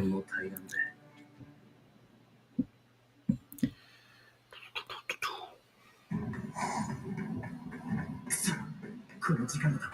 カリンはもう学校にはいねえ。家に帰って今頃は外に遊びに行ってる時間だ。どこだ？普段あいつどこで遊んでんだよ。索敵範囲が狭すぎる。反応が遅すぎる。俺、今までどうやってフォローを見つけてた？どうやって？ Just so the way Khan's right next to him. お前ちょっと走って。ルキアからあの携帯買ってこい。バカでね、なんで俺がてめえの望み通り働かなきゃならねえんだよ。だからさっさと行け。ちくしゃ。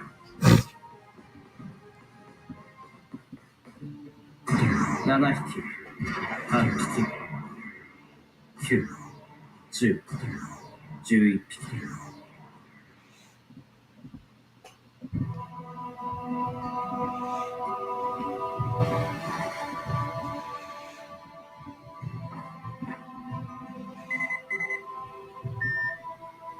なんだ、反応があったようだが、すぐに消えた。イチゴのやつめ、えらく手際のいい。また何なのだ。まさか本当に壊れたのでは、こんなペースでフォローが出てくることなどありえぬこと。なんだこれは。フォローの数がどんどん増えていく。なんだ、一体何が起こっているのだ。刺激で殺せなくなってきたか。おかしい。いいからなんだろう。フォローの数が多すぎる。体力と能力が追いつかない。このままじゃ。いや、何を弱音を吐いてるんだ、僕は。I would agree. Ichigo's voice actor, especially. But yeah, they still got. Of course they do. 間違ってなんかいませんよね。先生、僕は必ずあなたの敵を討ちます。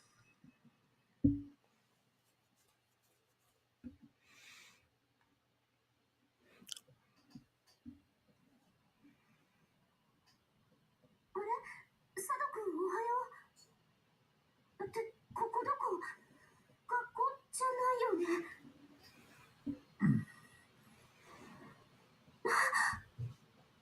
どうも。ようやくお目覚めみたいですね。誰かな。俺も知らない。ただ、どうやら俺たちはあの男に救われたらしい。さあ、井上も目覚めた。聞かせてくれ。さっきの続きを。俺たちに妙な力が生まれた理由、そしてそれとイチゴとの関係を。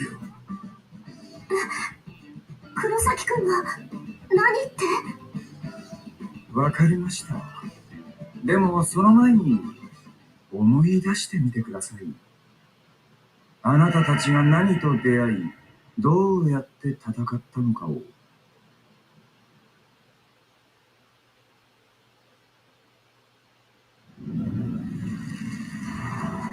そうだ。見えない何かに襲われた俺は。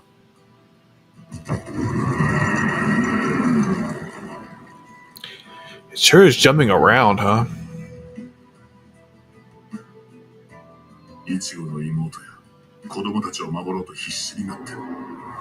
そこでアブエロとの約束を思い出して。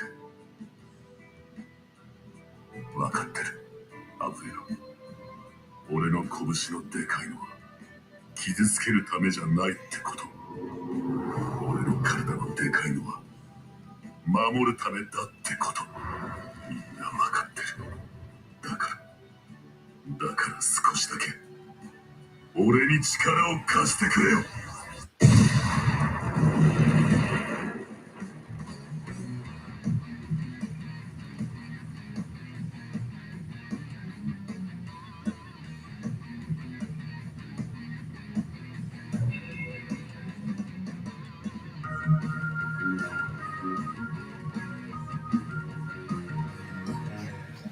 Are we gonna have this fight from the story or not? Let's see. Okay, I'll get more cutscenes, guy.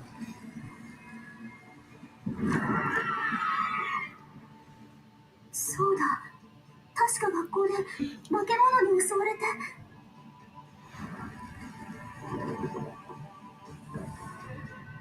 学校のみんなが化け物に操られて、たつきちゃんもやられちゃって、私がたつきちゃんを守らなきゃって思って、それで今度は私がたつきちゃんを守るから。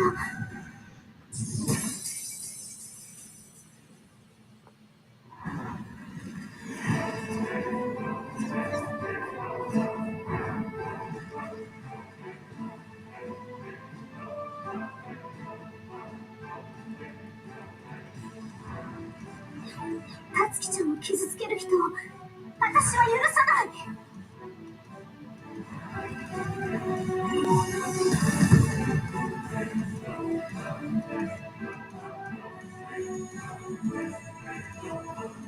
それで小人さんたちが私を助けてくれて。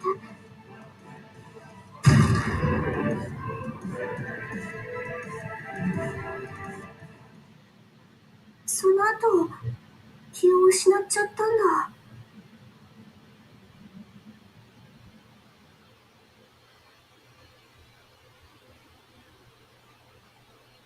ちょっと待ってくれ。なんすか？信用できない？話が突飛すぎますかね？当たり前です。死神とか炎とかそんなのいきなり言われて信じろって言う。 If you want proof, just go find Ichigo and それなら順番がin 違う。Uryu. 先ほど君たちが襲われた胸に穴のある化け物、あれがホロス。こっちの話を否定したけりゃ、先ほど君たちの受けた恐怖と痛み、まずそっちから否定しなくちゃ。黒崎一護、彼は確かに死神として並外れた霊力を持っている。だがその有り余る力を扱う術はあまりに拙い。それゆえ彼の力は意志を持たず、ただ闇雲に流れ出るだけ。その流れ出た霊力はその濃厚さゆえにあらゆる霊なるものに影響を及ぼす。そしてそれは君たちにおいてもしかり。思い出してください。君たちはそれぞれ過去に幾度か死神姿の黒崎一護と接触したことがあるはずだ。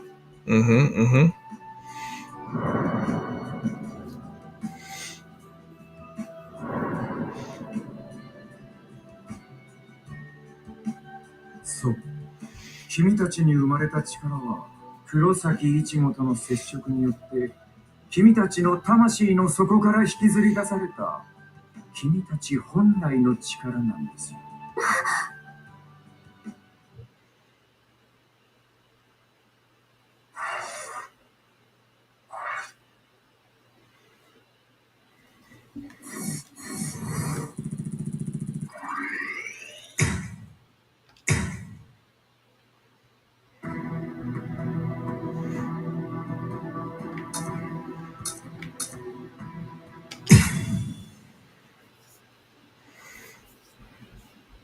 I think we're gonna finish the rest of the challenge that Uryu gave to Ichigo.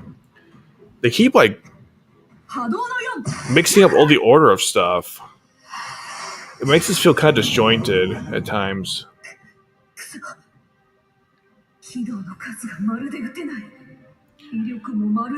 Isn't the one that Chad killed? So isn't he supposed to be here to help out? I feel like they go through the story, then they have like then they discuss things they have in the past, and then with characters talking about it in the present, it's kind of confusing.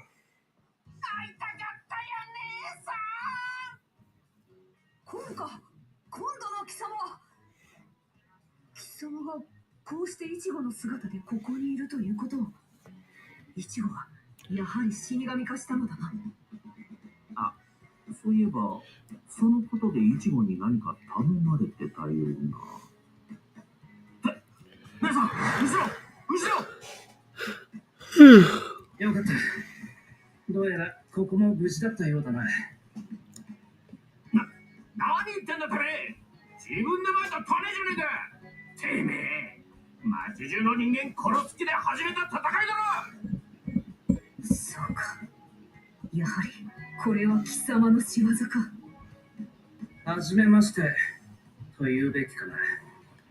こうして1対1で口を聞くのは初めてだね。口切る気や。そしてそこの黒崎の体に入った君だけど、僕はこの町の人間を誰一人死なせるつもりはない。たとえ黒崎一門が力尽きようと、僕が命に変えてもこの町の人間を守り抜く。彼らは死神の見ている前で僕が全てをフォローから守り通すんだ。それができなければこの戦いの意味などない。貴様、一体何を求めて。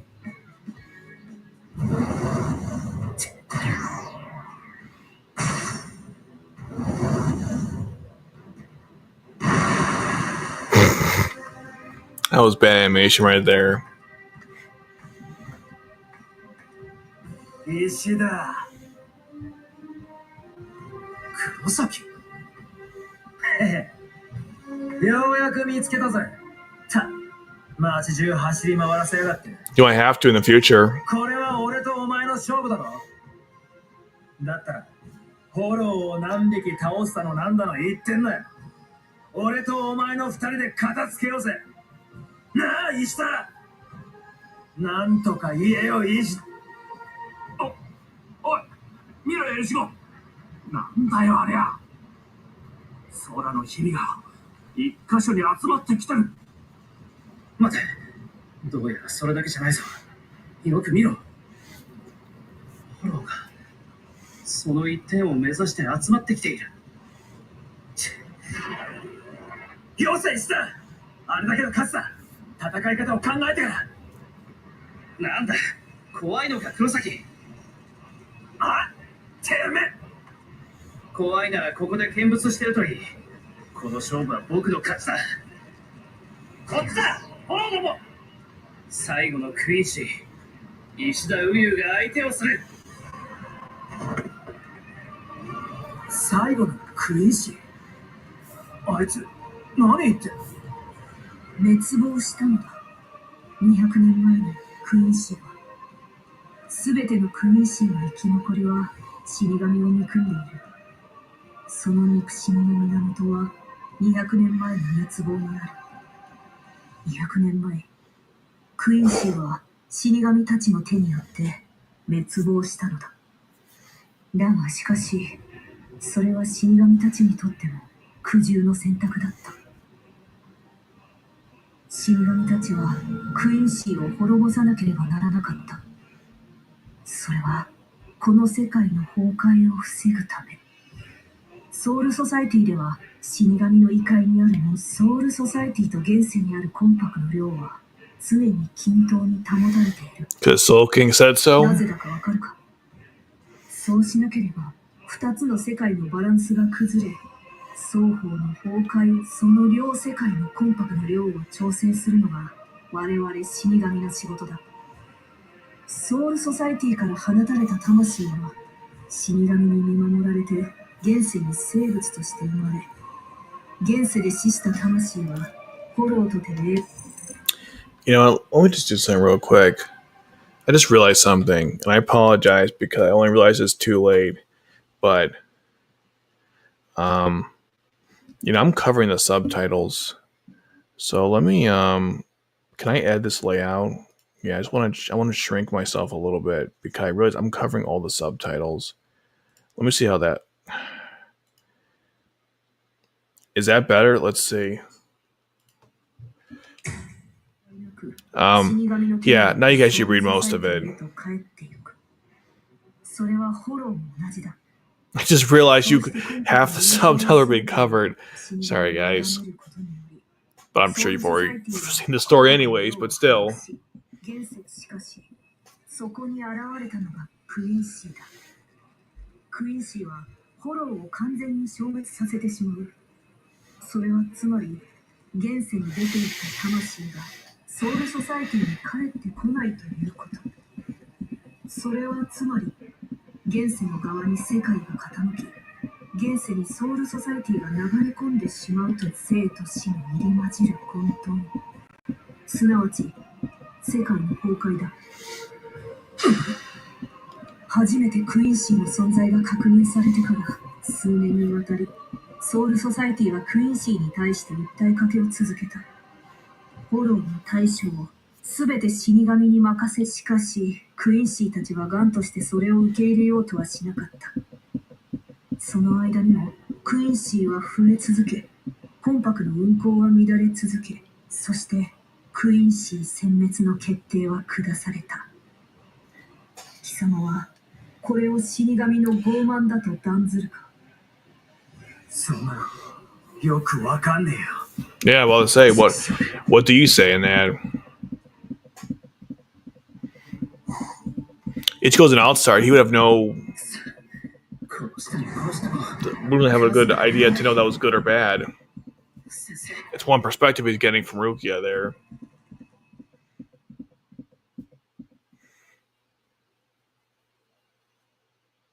Or about to do a battle. I feel like we haven't done a fight in like 20 minutes.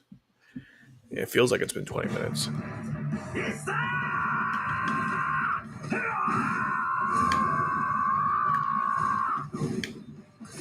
黒崎か。なんて無茶苦茶な倒し方だ。聞いたぜ、てめえの戦う理由。死神側が正しいとか、クイーンシー側が正しいとか、そんなこと俺には分かんねえし、言うつもりもねえ。だけど、一個だけ分かることがある。石田、てめえのやり方は200年前のクイーンシーの滅亡なんて興味ないよ。そんなの先生の話でしか聞いたことない。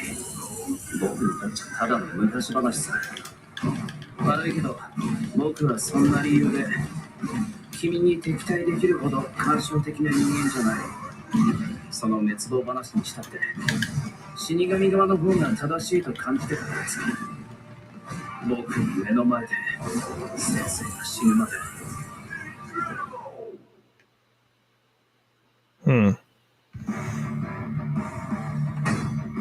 先生はクイーンシーの最後の生き残りの一人として死神たちから厳しい監視を受けていた。だけど先生はその死神たちに対してクイーンシーの必要性を訴え続けた。力を合わせて戦う術を模索していた。平時ソウルソサイティにいる死神たちはどうしても現世でのフォローへの対処が遅れる。常時現世でフォローに目を光らせ俊敏に対処する我々のような存在が必要なのだと。だけどそれに対する死神たちの返答はいつも同じ。 Would the better reaction be, we don't want you causing imbalance by killing hollows? But I suppose it ultimately is the same thing. And it was experimented by Mayuri, which is even more messed up. その日の敵は巨大な炎が5体。死神の縁をなくして戦える相手ではないことは明白だった。そしてやはり死神の対処は遅かった。彼らがフォローを倒しに現れたのは先生が戦い始めてから2時間後。先生が死んでから1時間が経っていた。 Of course, if Mayuri got his body, then who sent... Was it from squad 13 then? I mean, 12? 先生の考えを認めていたなら、クイーンシーの力を認めていたなら、もっと早くに助けに来ていただろう。先生は死なずに済んだだろう。わかるかい、黒崎一郎。僕の死神の目の前で絶対にクイーンシーの力を証明しなければならないんだ。この戦い、君の手助けなど欲しくはない。僕と君はクイーンシーと死神、考えが正反対であることは分かっている。僕の考えが間違っていると思うなら、どうぞそこで見物しているといい。僕は僕の力をただ証明するだけだ。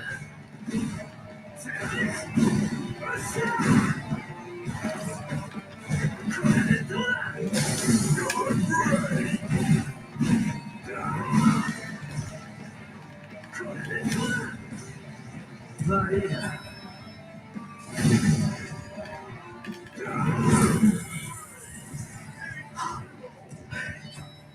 話がだけ。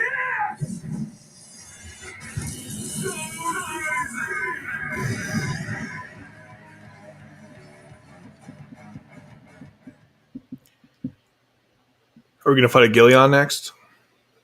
That'd be kind of cool. 要するにおめえの先生の一番の望みってな、死神にクイーンシーの力を認めさせることじゃなくて、死神と力を合わせて戦うことだったんじゃねえのかよ。 Well, he's dead now, so that'll never happen. 今それやんねえでいつやるんだよ。死神とクイーンシーは正反対、結構じゃねえか。大人数相手の喧嘩なんてな、背中合わせの方がうまくやれるもんだぜ。背中合わせ？なんだそれは。共同戦線をまだそんなこと言ってんのかよ。やらなきゃやられる。でも一人じゃきつい。だから仕方ねえ。力を合わせる。そんなもんでいいんじゃねえのか。力を合わせる理由なんてのはよ。Agreed.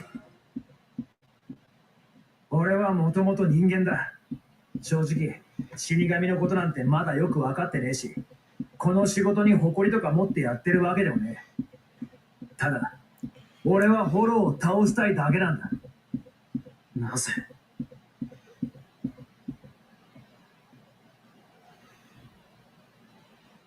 俺のおふくろはフォローに殺された。Hello. それが理由でフォローを倒したいのか。そう聞かれちゃそれはもちろんそうだ。だけどそれだけじゃねえ。なんていうか俺は俺の同類を And purpose is very important in life, so I agree. フォローにおふくろが殺されて、うちの親父も妹たちもきつい目にあった。そんなのはもういらねえって思うんだ。そんなのはもう見たくねえ。そう思うんだよ。俺はスーパーマンじゃねえから。世界中の人を守るなんてでけえことは言えねえけど。Oh, some people call him Spider-Man, but no, he's not. He's not. I mean, he's kind of a superhero, but 控えめな人間でもねえんだ。俺は山ほどの人を守りてした。どんな理由があっても、てめえの持ちかけたこの勝負は、その山ほどの人間を巻き込むやり方だ。俺はてめえを許さねえ。けど今は、そんなこと言ったから仕方ねえ。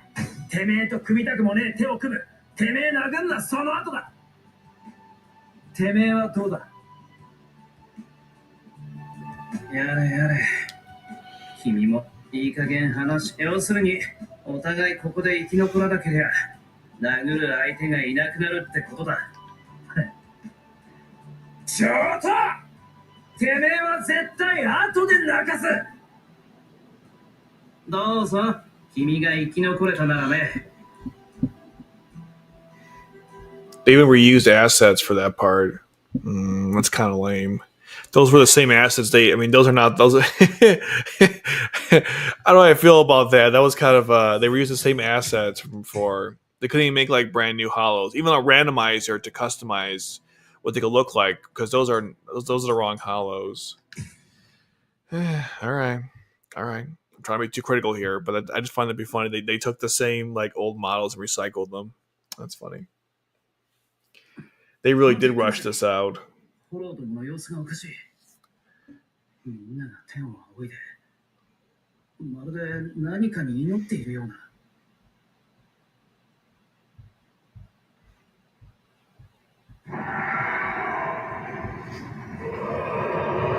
There he is, the Gillian. なんだよあれ。でかいなんてもんじゃねえぞ。あれもフォローか。はい。どうするんだ。周りのフォローを相手にしながら、あんなのと戦えるのか。うっせえな。とにかくやるしかねえだろ。くそ。黒崎さん、助けに来てあげましたよ。てめえはルキアの知り合いのゲタ帽子。周りの雑魚は私らが引き受けますよ。黒崎さん、あなたがあいつとの戦いに専念できるようね。ほら、無駄口を聞いてる暇なんてない。He could kill it himself if he wanted to, obviously. 出てくるぞ。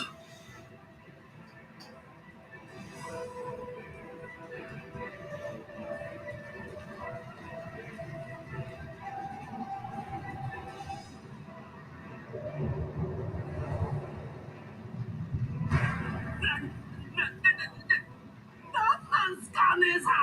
あのバカでかいフォローは。あれはメノスだ。幾百のフォローが折り重なって混ざり合って生まれたとされる巨大なフォローだ。しかしあんなもの標本の挿絵でしか見たことがない。 She's never fought a Menos before? メノスグランデ。 Okay. ありえん話だ。あんなものまで出てくるのだ。王族特務の管轄だ。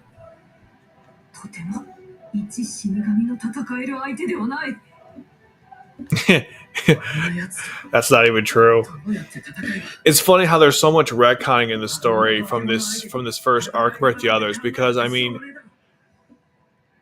the Visors could kill them relatively easily. When they go to the Gillion forest in Waco Mundo, I mean Ichigo was like destroying them with ease. So I mean, granted, Ichigo was an exceptional Soul Reaper, but just the way Rukia acts, as if like one person could deal with it.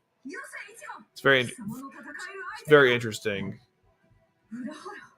This part of the story feels kind of disjointed in that respect. How there's a lot of things Rukia says are just not true.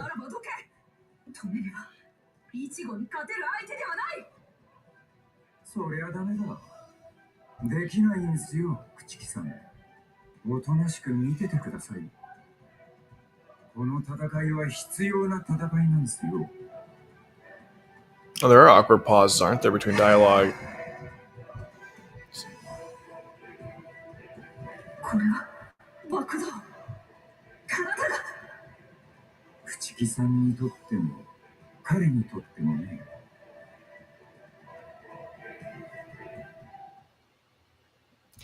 Are we gonna fight the Gillion? Yay or nay? Let's go. やはりこの程度でダメージは与えられないか。黒崎、力を解放しろ。霊力をコントロールして最大出力にする。I think I show him putting his sword on his head. That was really funny. 霊力をコントロールした。何？バカな。それじゃ今までどうやってフォローと戦っていたんだ。I just hack and slash. 霊力をコントロールするって。いっぱい出したり止め、そんな水道の蛇口みたいな場でホイホイ出てたまるかよ。俺の霊力がすげえってんなら常に全開なんじゃねえの。常に全開。なるほど。それならしかし常に全開状態で霊力を放出し続けながら平然としているとは。なんだ、フォローの冷圧が急速に高まっていく。セロだ。やつめ、ここでセロを放つつもりか。セロ、早く。貴様などがあれを食らえば、かけらも残らんぞ。逃げるのだ、イチゴ。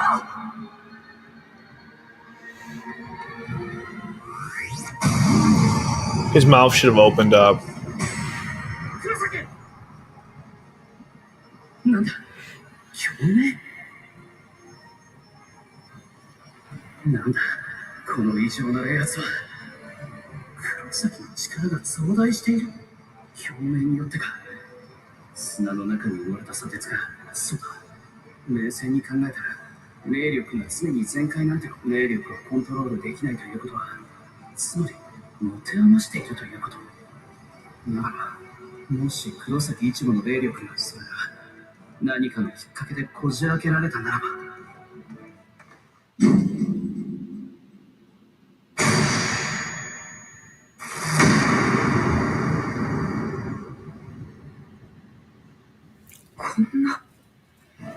こんなことが。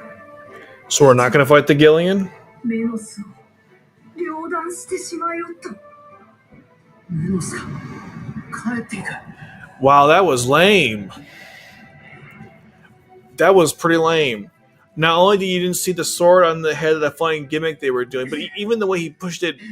Oh, yeah, I don't know. Some of these cutscenes are really lame. Like that. That's how you did that. Okay. I guess I shouldn't have expected much, but I mean, really? Yeah, this new people shouldn't play this game as their introduction to Bleach. Just watch the show or read the manga, because there's a lot of really interesting things that happened within this fight that are just completely ignored or skipped out, I should say.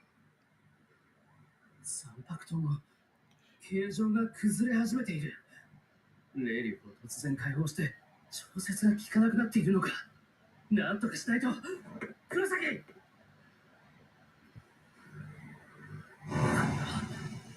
黒崎の力が流れ込んできている。そうか。死神は自らの魂を使って作り出した霊力を残白刀として具現化し、逆にクイーシーは大気中の霊気を収束し、それを自らの霊力でコーティング。僕の古尺が巨大化したのは黒崎の残白刀から無意識に放出されている霊気が僕に触れることで収束されたためだ。このままじゃ霊視兵装としての形状も保てない。そうだ、こうすればいいんだ。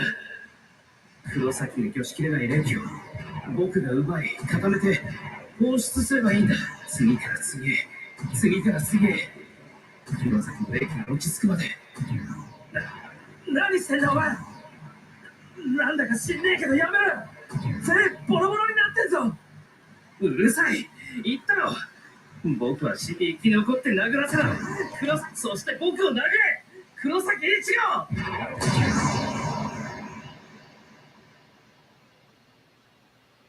And that was the day that everything came to be. ごめんなさい、先生。知っていました、先生。あなたが死神を憎んでなどいなかったこと。あなたの一番きっと僕は目を背けたかった。あの時、自分の身を捨ててあなたを助けようとしなかった僕は、死神を憎むことでそこから目を背けようとしていたんです。先生、今日僕は死神を助けます。先生。そんな顔してる人間殴れるから。チェシャメノスが現れ、それを撃退した。この情報はおそらく次期ソウルソサエティへと伝わる。イチゴ。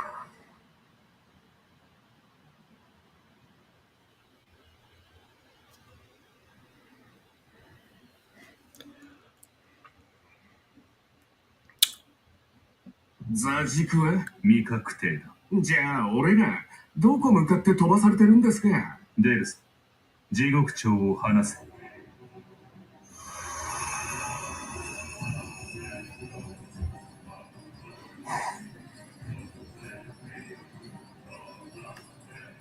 捕らえよ、さもなくば殺せ。死神の仕事じゃないですよね。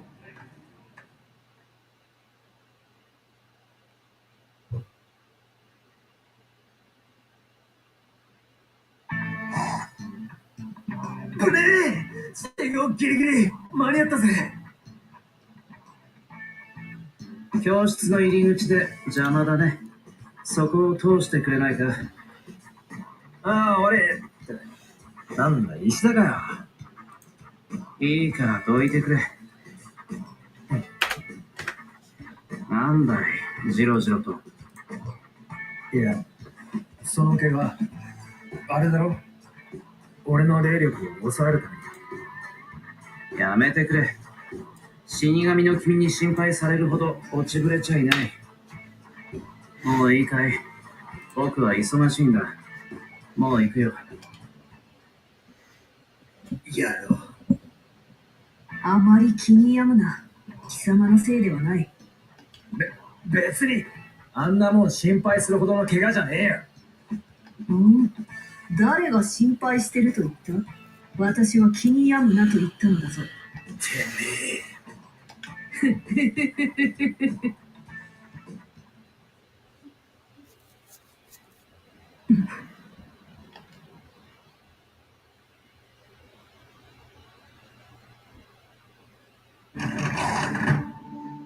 どうしたんすか、夜市さん。雨でも来そうっすか？安い演技をするな、キスケ。分かっておるのだ。奴らが。Yoriichi, man. He looks so stupid.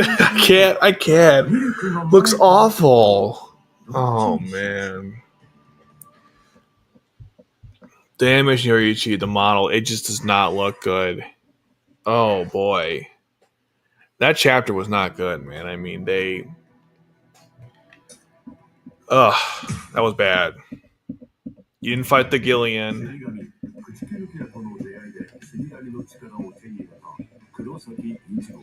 Now we're getting a little summary here. What is this? They're summarizing the whole arc for you that you just went through? Okay. Can we just skip this, or? I'm just going to recap everything we just went through. I don't really need to see that. It's a nice feature, I guess, but I mean, I just went through it, you know? I guess if you came back to the middle, but I don't know.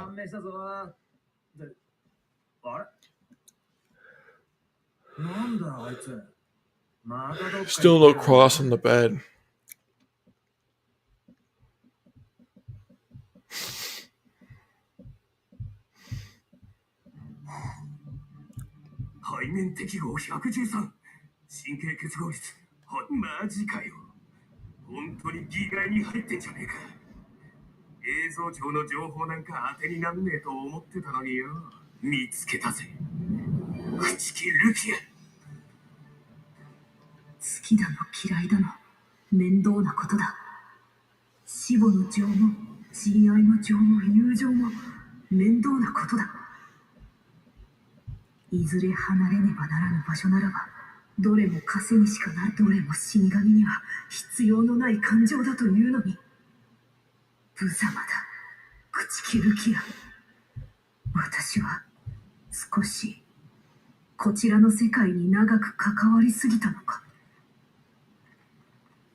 I thought Uri was going to win that first time when I first watched the show.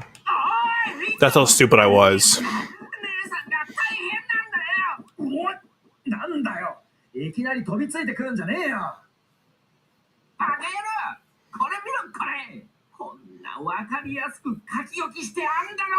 You could tell they added modern technology to the setup because I'm pretty sure half that stuff didn't exist then when the manga was first created.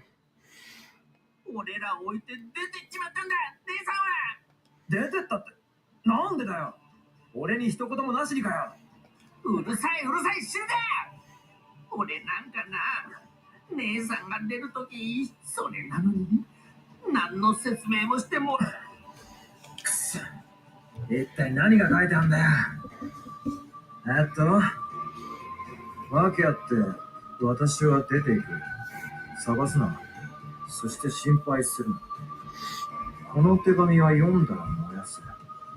それからできればこのまましばらくどこかに身を隠し。なんだこれ。結局出てった理由よくわかんねえまんまじゃねえか。わかんねえか。手紙を燃やせたの、身を隠せたの。なんで姉さんはこんなに俺らのこと心配してんだ。決まってる。何かあったんだよ。それの俺らも周りの人たちを巻き込まないために。姉さん、もしかしたら。やめろ。これ以上勝手な憶測で喋んのはやめようぜ。一号、行くぜコン。死神化してル。で、どうやって死神化するんだ。あ、本当だ。俺ルキアがいねえと死神になれねえ。毎度、どうやらお困りみたいっすね。あんた、何か私にお手伝いできることは。大事なお得意様の一大事。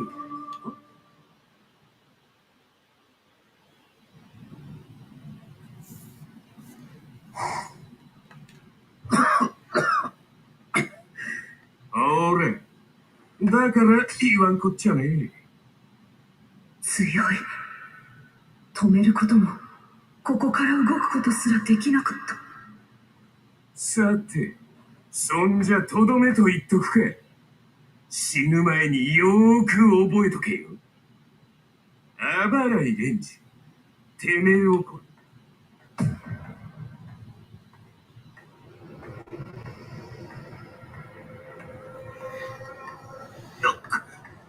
なんだてめえは。 Who do you think, buddy? 黒崎一郎、てめえを倒す男だ。よろしく。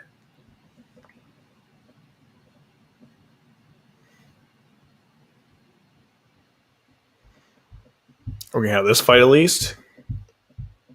Looks like it, right? Because we've got a loading screen, so maybe.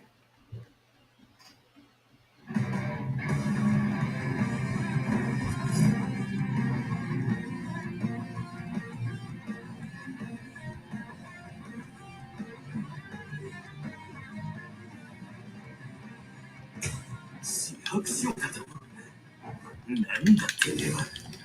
どこの所属だ。なんだそのバカでけえ三白刀は。一応若者、なぜ来たのだ。読めたぞ。てめえがルキアから力を奪った人間かよ。だったらどうするってんだ。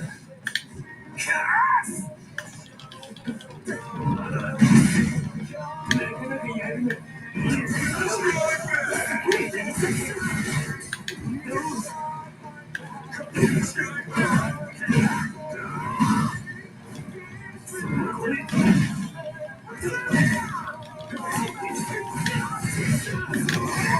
I might have missed it. Did Reggie say something about how you don't know your own Sabakto's name or something? Might be one of the first part of the conversation. Because that's like what started the whole thing to begin with. Because Reggie's like, do you not know what your Sabakto's name is? And then it was like, they have names? Oh, here it is. Yeah. What's your Sabakto name?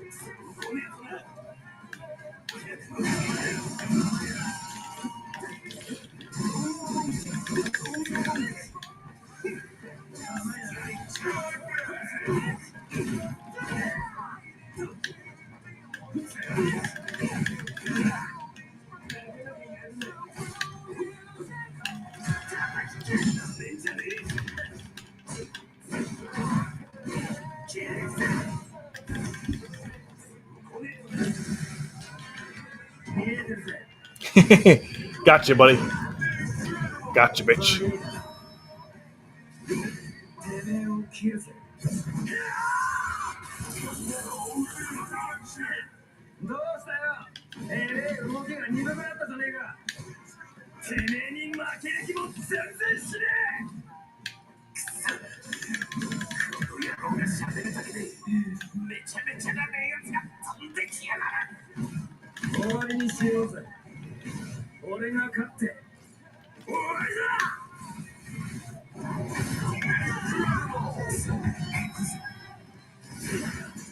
およ、目の前にやるのはてめえのなんだ。てめえまだ動く力が残ってやがったのか。ちょうどいいぜ。死にかけのやつにただとどめさすのつまんねえと思ってたとこだ。そんじゃ一丁景気よく派手に切り合って死んでくれ。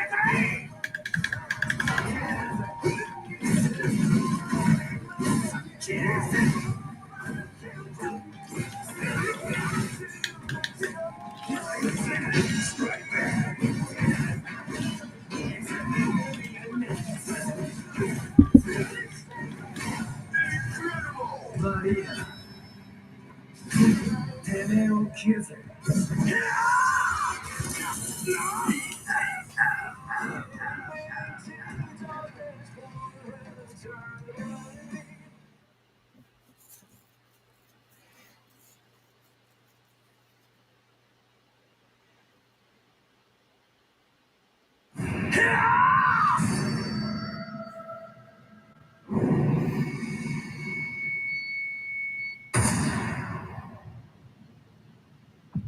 なんだよこれ。やられたのか俺。呪いが倒れることさえも。後ろから刺されたのか前から刺されたのかもわからない。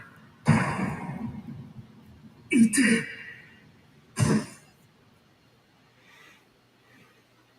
白夜兄様。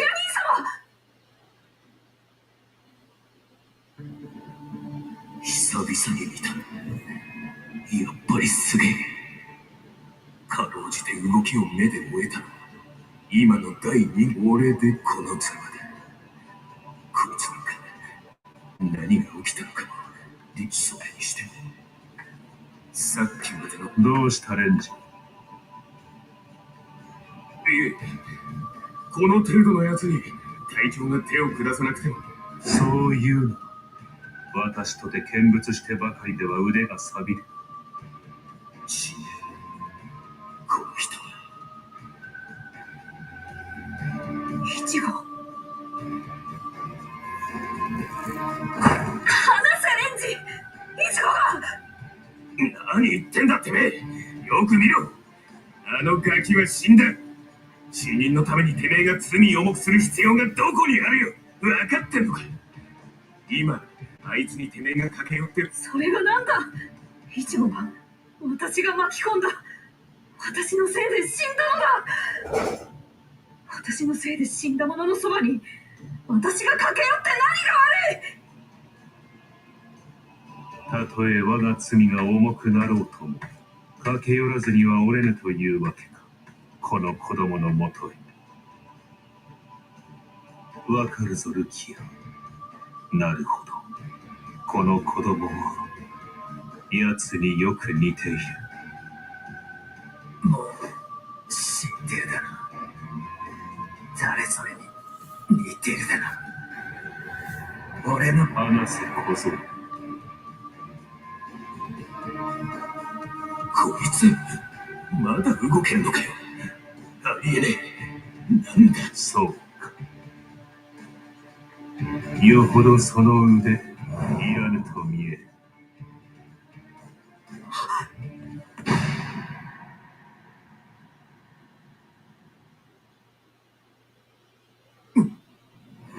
何すんだ。人間の分際で兄様の裾をつかむとは何事か。身の程を知れ小僧。参りましょう兄様。今のこやつの行動でこの朽ち切る気や目が覚めました。どうぞ私をソウルソサイティへとお連れください。慎んで我が身の罪を償いましょう。待て、こら、何言ってんだ、ルキャ、てめえ。往生際の悪い野郎だな。ジタバタしてねえで。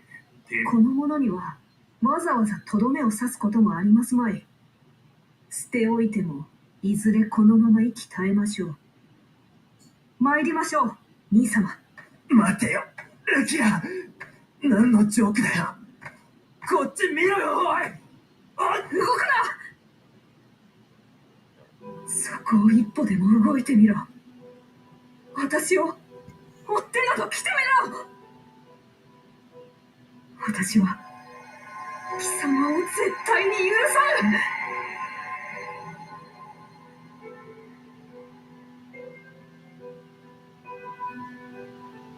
This part's really good from the good recreation of what happened in the from the original anime and manga. That's pretty good. So I'll give them that. At least they got this part right. Other stuff, yikes. その者にはとどめを刺すも先ほどの逃げ気で魂魄の急所、砂血と白水を完全に砕いた。その者は半時もせぬうちに死ぬだろう。仮に生きながらえたとしても力のすべては失われる。死神の力はおろか、霊力のかけらさえ残るまい。レンジ。はい。会場。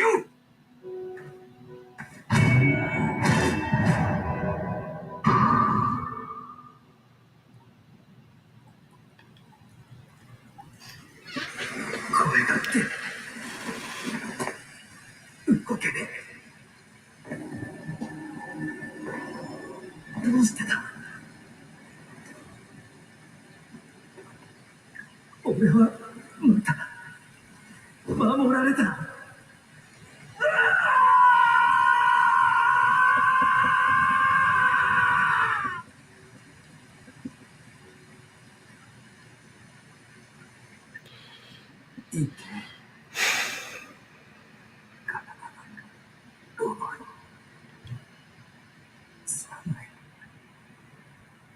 いて。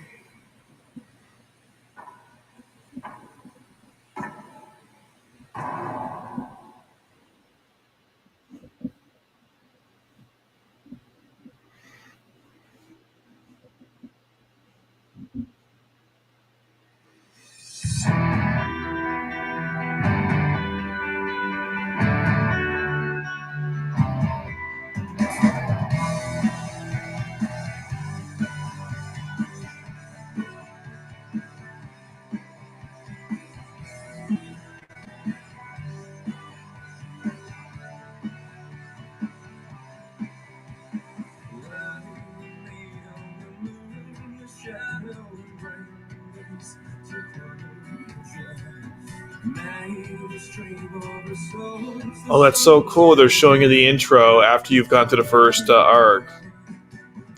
That's pretty cool.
雨が止んだ気がした。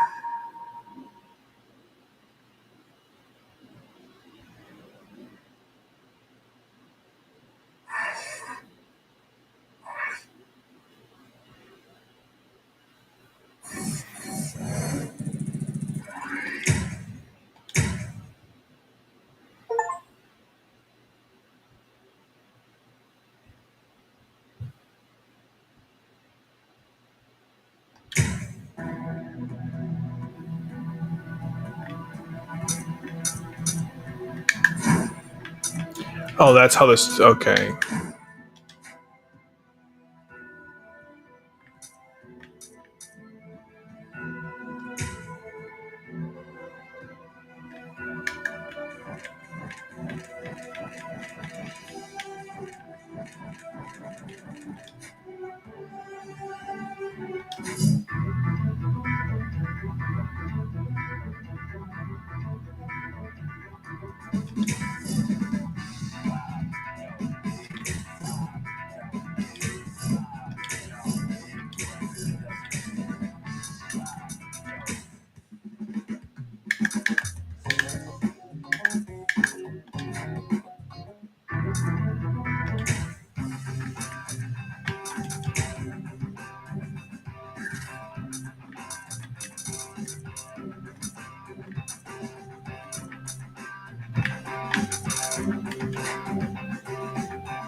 What are you using the titles for?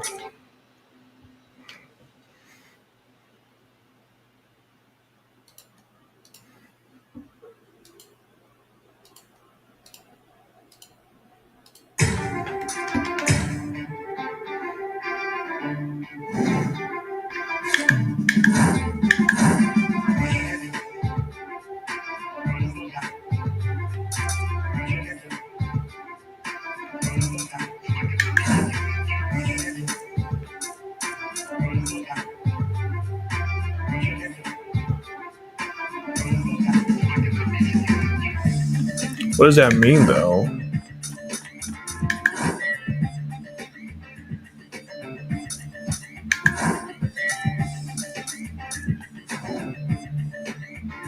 I'm not sure what that means.